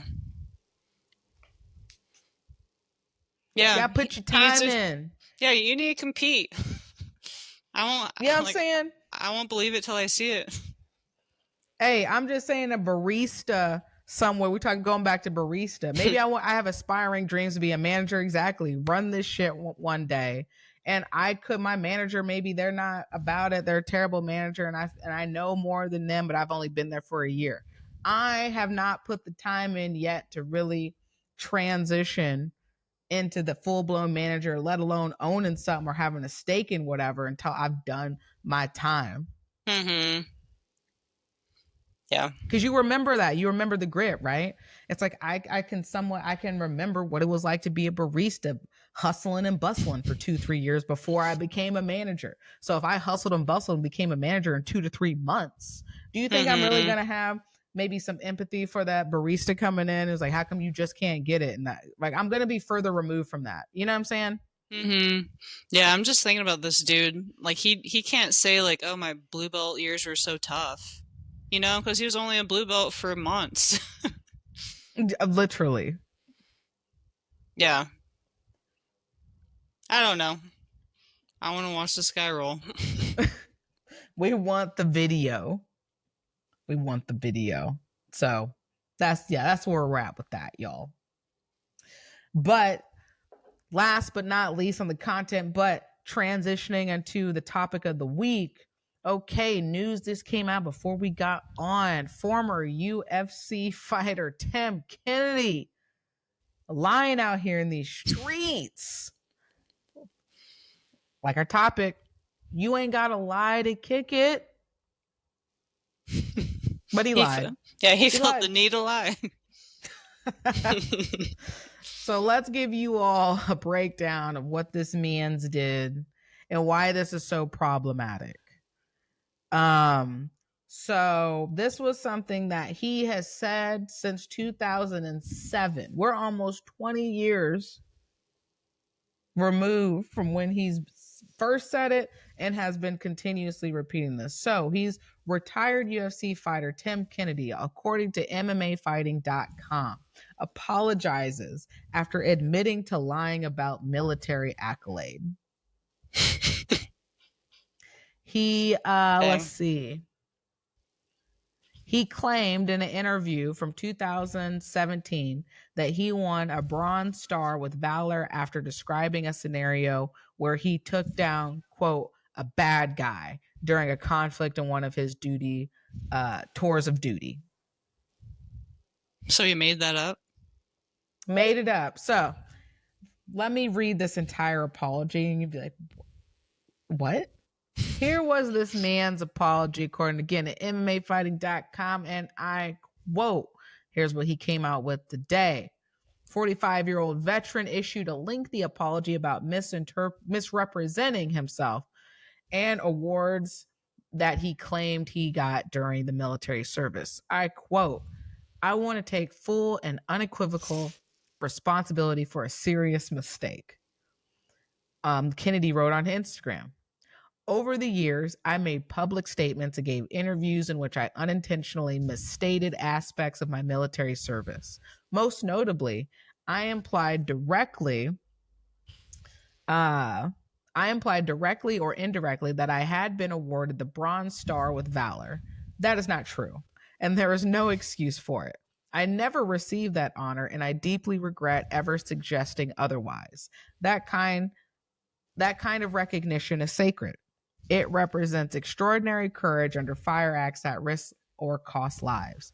To those who truly earned it and to their families and brothers in arms, I offer my sincere and direct apology. What I said disrespected your service, and I take full ownership of that. So I'll get on to the other stuff, but first, reactions to that first read, that first listen of the apology. I just don't get why you would lie about something like that. You ain't gotta lie to kick it. And the apology, let's rip this whole apology up. Or at least that blurb that I just read, y'all. What do you mean you misspoke and you misrepresented? You can't misspeak or misrepresent something you do. How are you gonna say I misrepresented and misspoke and then in the following sentence say directly or indirectly? That's like me saying, shut the F up and be like, yo, I didn't mean to say that. But I did. Mm-hmm. I just didn't like maybe your reaction. I misspoke. What did I misspeak? I said it 15 times. And I said it the next day and the next day. And then on Saturday, I said it to you Monday through Friday. And then on Saturday, I come to open mat, be like, hey, yo, Michaela, my bad. Misspoke. What? Yeah, do you know who called him out? Like who figured that out? I think it was like, well, throughout the years, I think it was like other like military service individuals were saying like this is false. He never served this, and it was like he doubled down, bro. You didn't miss. You doubled down, tripled down. Yeah. Do you think he decided to do that, or do you think his manager was like, just go with it, just keep it up, keep up the lie? Oh no, he did. And here's the other blurb that I'm about to tear up. I quote, following that, I was young when I stepped into the public eye, and while I wasn't prepared for the scrutiny or pressure that came with it, that doesn't absolve me. I should have known better. Integrity is not situational, and I failed to uphold the standards I claim to represent. To the military and veteran community, especially those who served in combat or lost people they love, I'm deeply sorry. I know I've let many of you down. You had every right to expect more from me, and I didn't live up to that. Mind you, him being a young man, when he said this statement, he was 28 years old, people.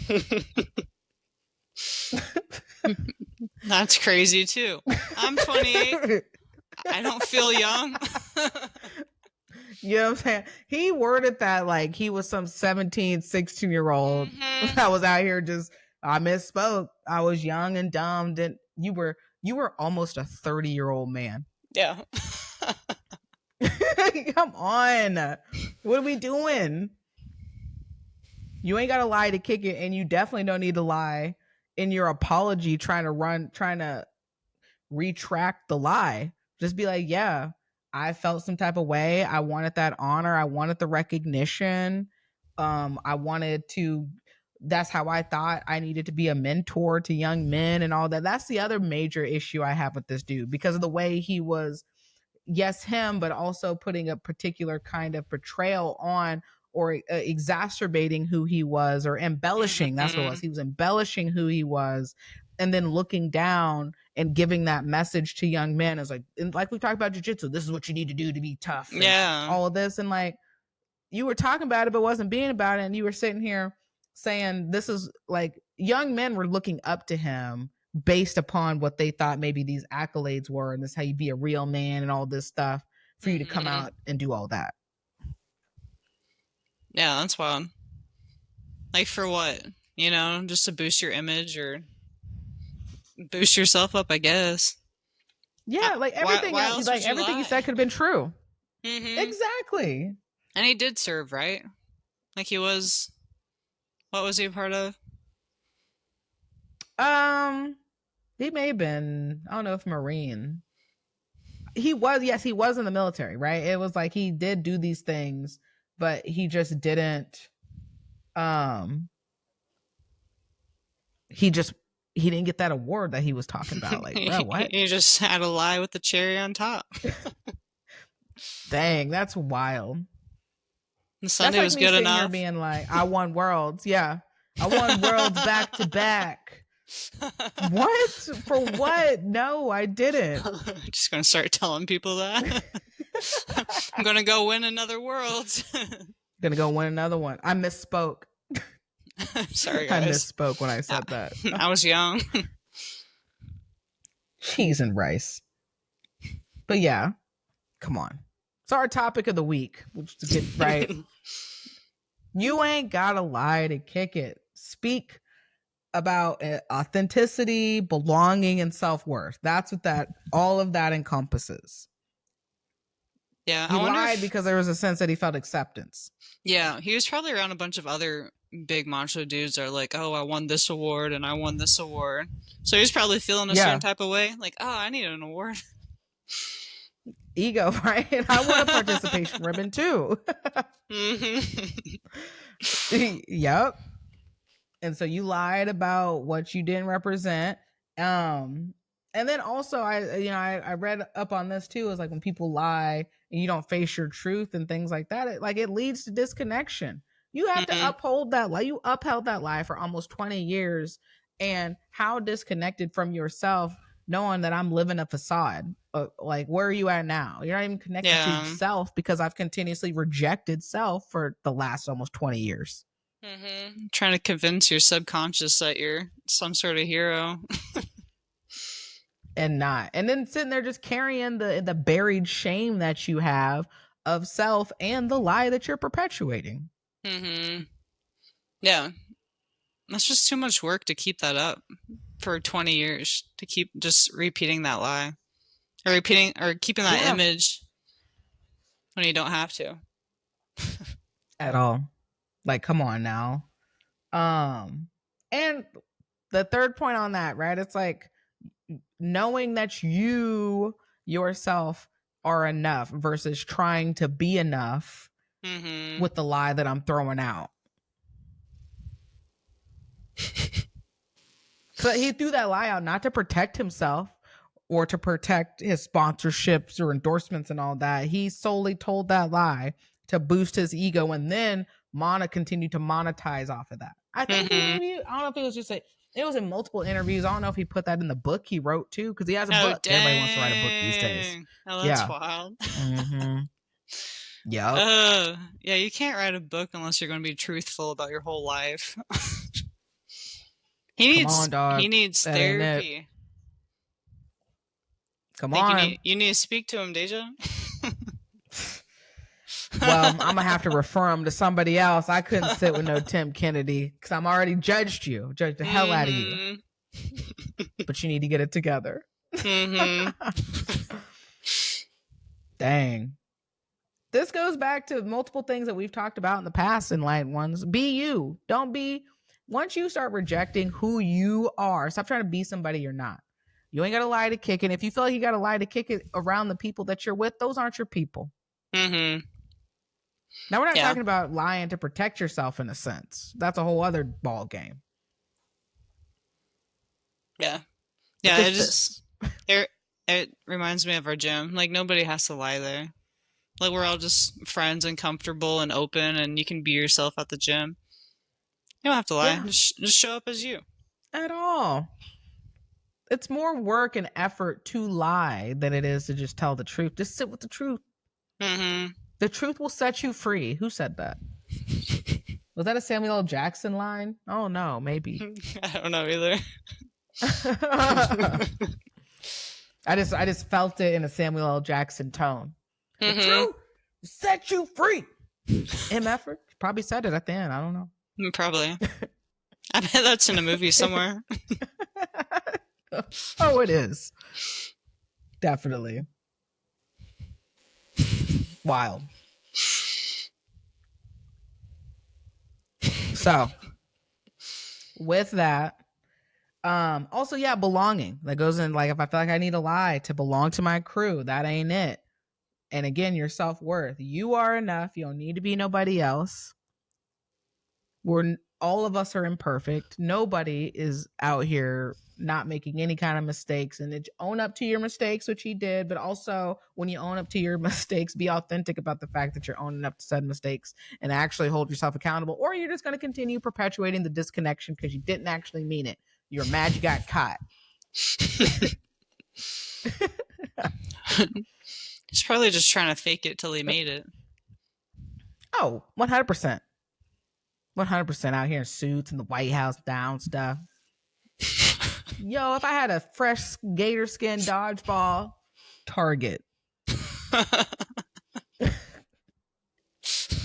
Target. I would not want to play dodgeball against you. So Tony, it would be over. Mm-hmm. I'm aiming on him. I'm aiming shoulders up only.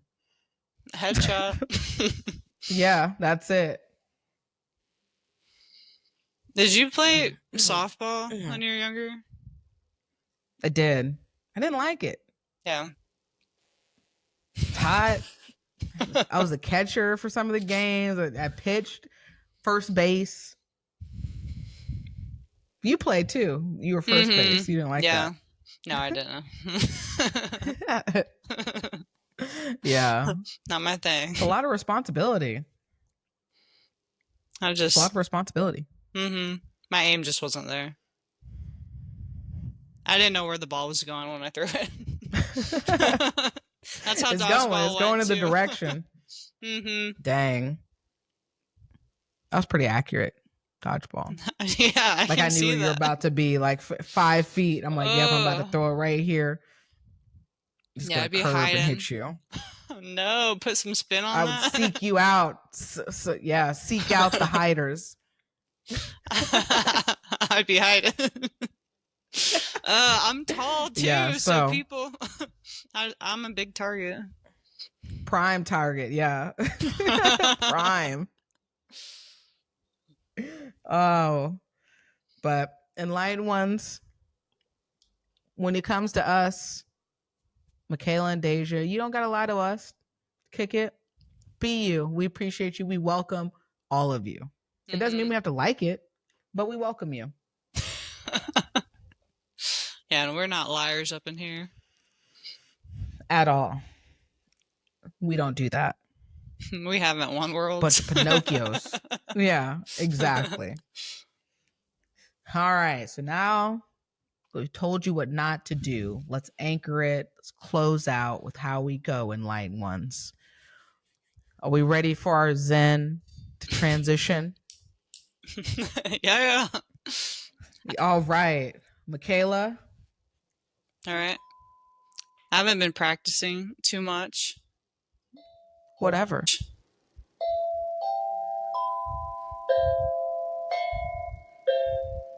All right. Ooh, all right. You feel zen? I like it. Yeah, I did. That like those two last notes like really kind of dropped it in, you know. Like speaking, if I was dropping a tea bag into a warm cup, that's what it was like doing. like the heaviness of that. But it felt nice. Yeah. That was a good visual match with the sound. Perfect. Yeah. Yeah. So now that you got your tea bags and your mugs and light ones, let's get into that. So when we talk about you don't have to lie, you're being fake. And understand that the burden of the mask is heavier than the freedom of the truth. That mask could get pretty heavy. If you're lying, I gotta hold the lie. You're like, what? Yeah, I'm just thinking. I've been watching crime videos, you know, and Yeah. the dude who murdered the Idaho students, Brian Kober. Oh, uh-huh. He masked hardcore, and it's scary. Like, he'll just smile, and then it goes away immediately. I mean, but he is antisocial. Like serial killer. That's a whole other. They just mirror other people's emotions. That's just what I thought of. What they think they're supposed to do. Yeah. You're right though. He may or may not have been holding a heavy burden with that, trying to present a certain way with that mask on. Just be you. Just be antisocial and scary. So if I sit there and I sit there and lie, and I was like, oh, from the very beginning, I was like, I love bananas because I want to be a part of the banana loving group. And every time that I would bring a banana, knowing I hate it, but I gotta perpetuate this lie. I'm getting sick every night because the thought of me just having to eat this banana in front of everybody makes me gag at night. That is a burden I don't want to. That is unnecessary for me to carry when I can just be like, "Hey, y'all, I don't like bananas out here." You don't want to be a part of the club, the banana club. Well, I didn't reject myself from the club. It just is what it is. I'd love to get in to check it out, but I don't want a banana. You know what I mean? Mm-hmm. It's like I want to come into the bar, but I don't want to drink. Is that all right? I mean, it is with me. You see what I'm saying? Mm-hmm. So you got to find your people that it's all right, that I can be like, I don't mess with bananas, but you do you. Doesn't mean I'm alienated. Doesn't necessarily mean I don't belong. That'd be crazy. If we were like, Deja, you have to like bananas. You can't be a part of the Libra gang if you don't like bananas. Dang. Internally devastated. But my taste buds are going to remain the same. Mm-hmm. You see what I'm saying? I can't change my taste buds and like what it is necessarily. So it's the burden of that heaviness. It's like, the burden of some of those people that we see out in the extreme cold. They've held this lie since elementary and middle school because they were the cool kid that never wore a coat or anything. When it's cold, it's a blizzard out, but you sit there and you see them shivering. Yeah, that was me for some time. They would just feel, hey, you ain't gotta lie to kick it. Just be like, I'm cold. The burden of holding that I'm not cold when my body is displaying completely the opposite. It's not it. No, that was middle school me. I'm not cold. Just sitting there the whole time, shivering. Can't wait to get on the bus because I'm so cold. So I'm just saying, you don't need to do that. Take the mask off, okay? Mask off. Mask off. Future. Listen to that song, Ding, ding, ding, ding. And that's like the beat right there. We need a soundboard. That's what it was. I was feeling it. Yeah. So take the mask off, y'all. And here's a question. This might hit you in this might give you the shivers, even though we're still warm out here. With this question of what leads you to feel like you need to lie, what makes you feel like you need to wear this mask is, why do you feel like you need to be chosen? Chosen for what? And by who? Exactly. What do you mean by that? Chosen. I feel like if I need to lie to say I love these bananas when I really don't, there's a sense of I feel like I want to be chosen by this group. Right? Yeah. I feel like if I lie, like Tim Kenny, I need to lie about these accolades. Right? I feel like I need to be chosen by this community that I'm speaking to in a way that they wouldn't choose me just based off of me. Oh, that's such a weird thing to want to be chosen for something, though. I know, pick right? Me. Yeah. Why don't you pick yourself? Yeah. You know? Pick yourself. Or you will continue to be, the captains, they've already chosen everybody. Because everybody else I wanted to be chosen, you're going to be the one still there chilling, not being chosen by either one. Choose yourself.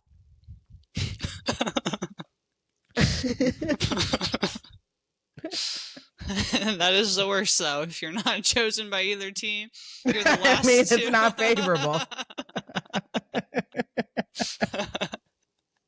I'm not saying it's because it's not going to sting. It's going to come with the sting. You know what I'm saying? But I'm not going to reject myself because other people rejected me. That's what I'm saying, Unless you suck at the sport and you're like, oh. Damn. Maybe you just need to go do some drills. Or maybe the truth of the matter is that's not your game. Not your sport. Maybe you go over there and play tetherball. Foursquare. Maybe you need to go over there and do some chalk art. Yeah, that might be your lane. Yeah. Chalk art. Yeah. So choose you. Figure out it. I know some people will listen to this and they're like, dang, I didn't need therapy that was unsolicited. You're gonna get it anyways. No, that's funny. I'm trying to trigger somebody today in a change. Okay, well, I'm digging into a deep-rooted issue. Why do I need to be chosen? I don't know. Ask yourself. Hey, we've all been chosen last, unless you're just really good at everything. Which I'm sure, Deja, That's you true. were chosen early. I mean, when it came to certain things, I was.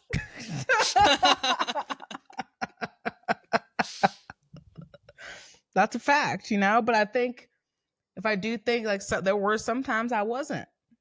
I was at the bottom. What are those? I felt things? Away because those are the games we need to about play. It. I don't know. I'm trying to think about it. Maybe it have to do with some art project. I don't know if it was like some group kind of like art project. Yeah, I'm not top tiered. You don't want me on there. Your classmates. Deja's just going to make shapes. Hey, these gonna be some bomb shapes, but hey, shapes aren't for everybody. I'm not gonna reject my shape making. Nobody else wanted my shapes. But I might be a little down because nobody wanted to accept my shapes, but I didn't reject my shape wanting. You see what I'm saying? Yeah. Give me the square.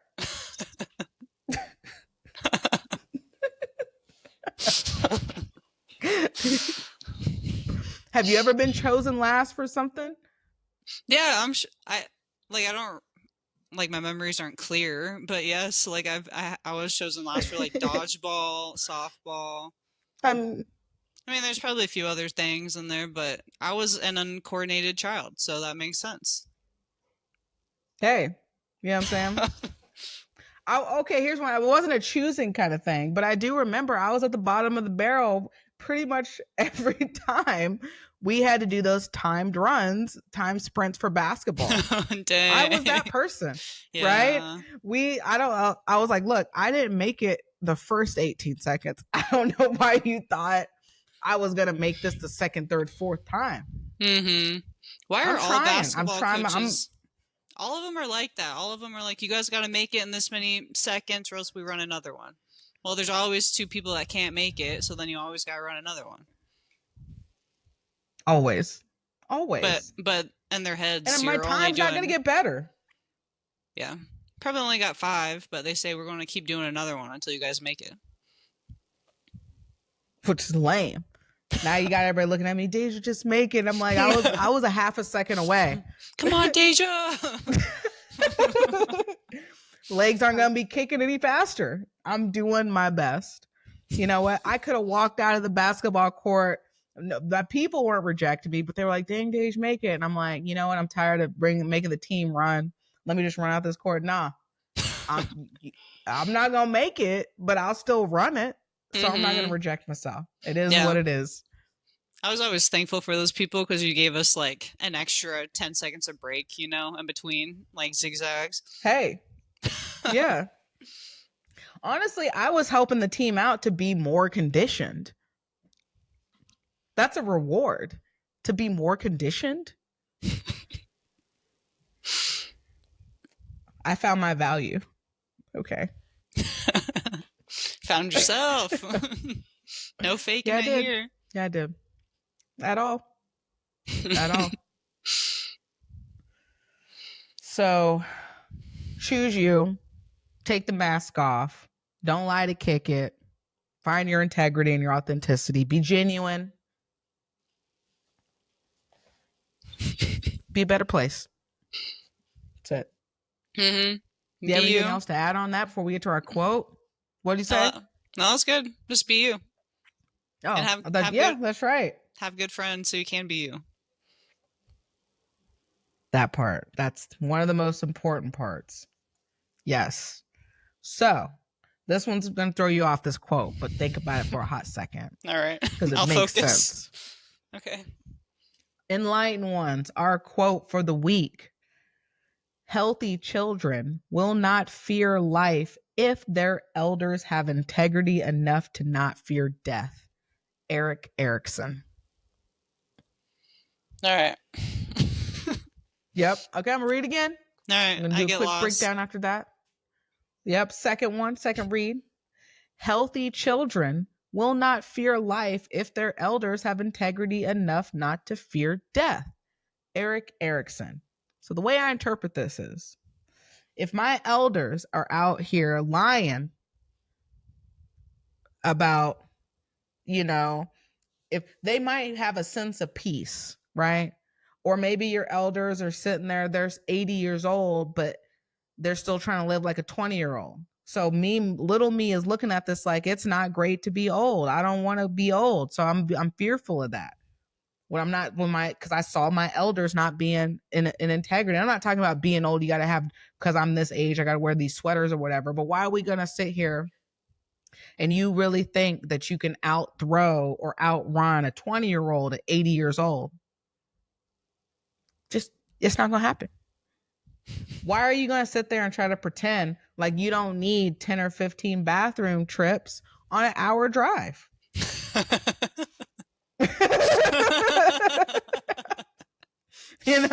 Just accept that, because the younger people are looking at you for integrity. So that's what I mean. We model and we live by example. So us as higher belts, if we're not being authentic and we're not showing up and being and having integrity, those younger folks coming up, those brand new white belts and stuff, they follow suit because they're always watching. And this is also pertains to life too. Yeah. No, you're right. It is weird being an upper belt now and noticing that people are watching me. It's like, I don't know, it's just different. All eyes. Mm-hmm. Right? Look up to you. There is something, you're also somebody who they're like, you've been training this long. Oh, they like Michaela. Like, you've been, 5 years now? Or 4. Been training 5 years? 4. Yeah, 4 or 5. That new person coming in, they see you at 4 years, be like, okay. Some people are like, dang, it's going to take me 4 years to get. Some people are like, that's an inspirational marker. Yeah, no, you're right. I remember like, dang, I can be where Michaela's at. Yeah, I looked up to you guys when I first started. I mean, I still do, but when I first started, it was noticeable. Like, oh, you guys are awesome. Like you're badass and you know so much. You'd sweep me all the right? time. Not anymore, but right. But that was years in development. It's a pay it forward. Like we all still, right? We're always going to continue to look up to Heidi, and like that was like she was my mentor. Her and Matt, sensei. Like the way that they model their integrity of the community of the gym, right? That just spreads out, and they create the culture. And if they created a certain culture, that's what we would see, right? And that would be the culture that we cultivate. Yeah, we got the best gym.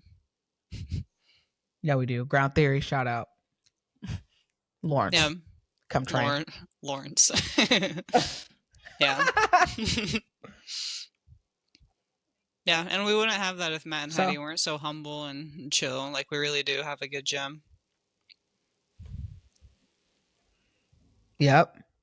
And also, I think for me too, like the integrity of that is like, also like it's like when you're in it, you're aging too, right? The integrity of Heidi and Sensei being like, yeah, like you can't train like I used to train, right? Of like I am a little like them being honest about like I've slowed down here, of like, yeah, X, such and such is getting closer to catch me, or they've caught me or whatever, and just owning it or whatever.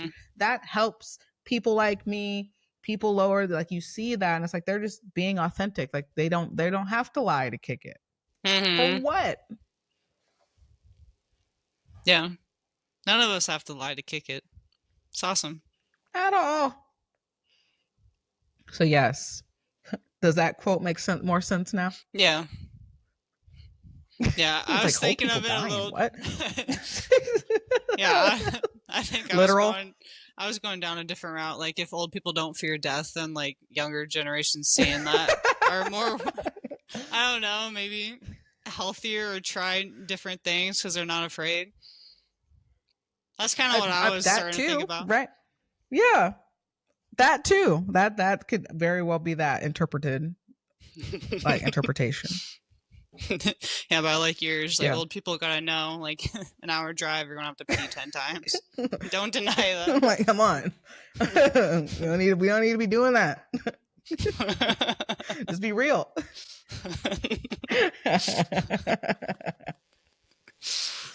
So, enlightened ones, find your truth, find your anchor of people and community. Take that mask off if you've been wearing one, and stop trying to be chosen and choose yourself. Just do what you do. Yeah, we're going to hit our 1 year mark in 2 weeks. Ooh, good to know. Okay. In 2 weeks, then we'll have a special episode for our 1 year anniversary.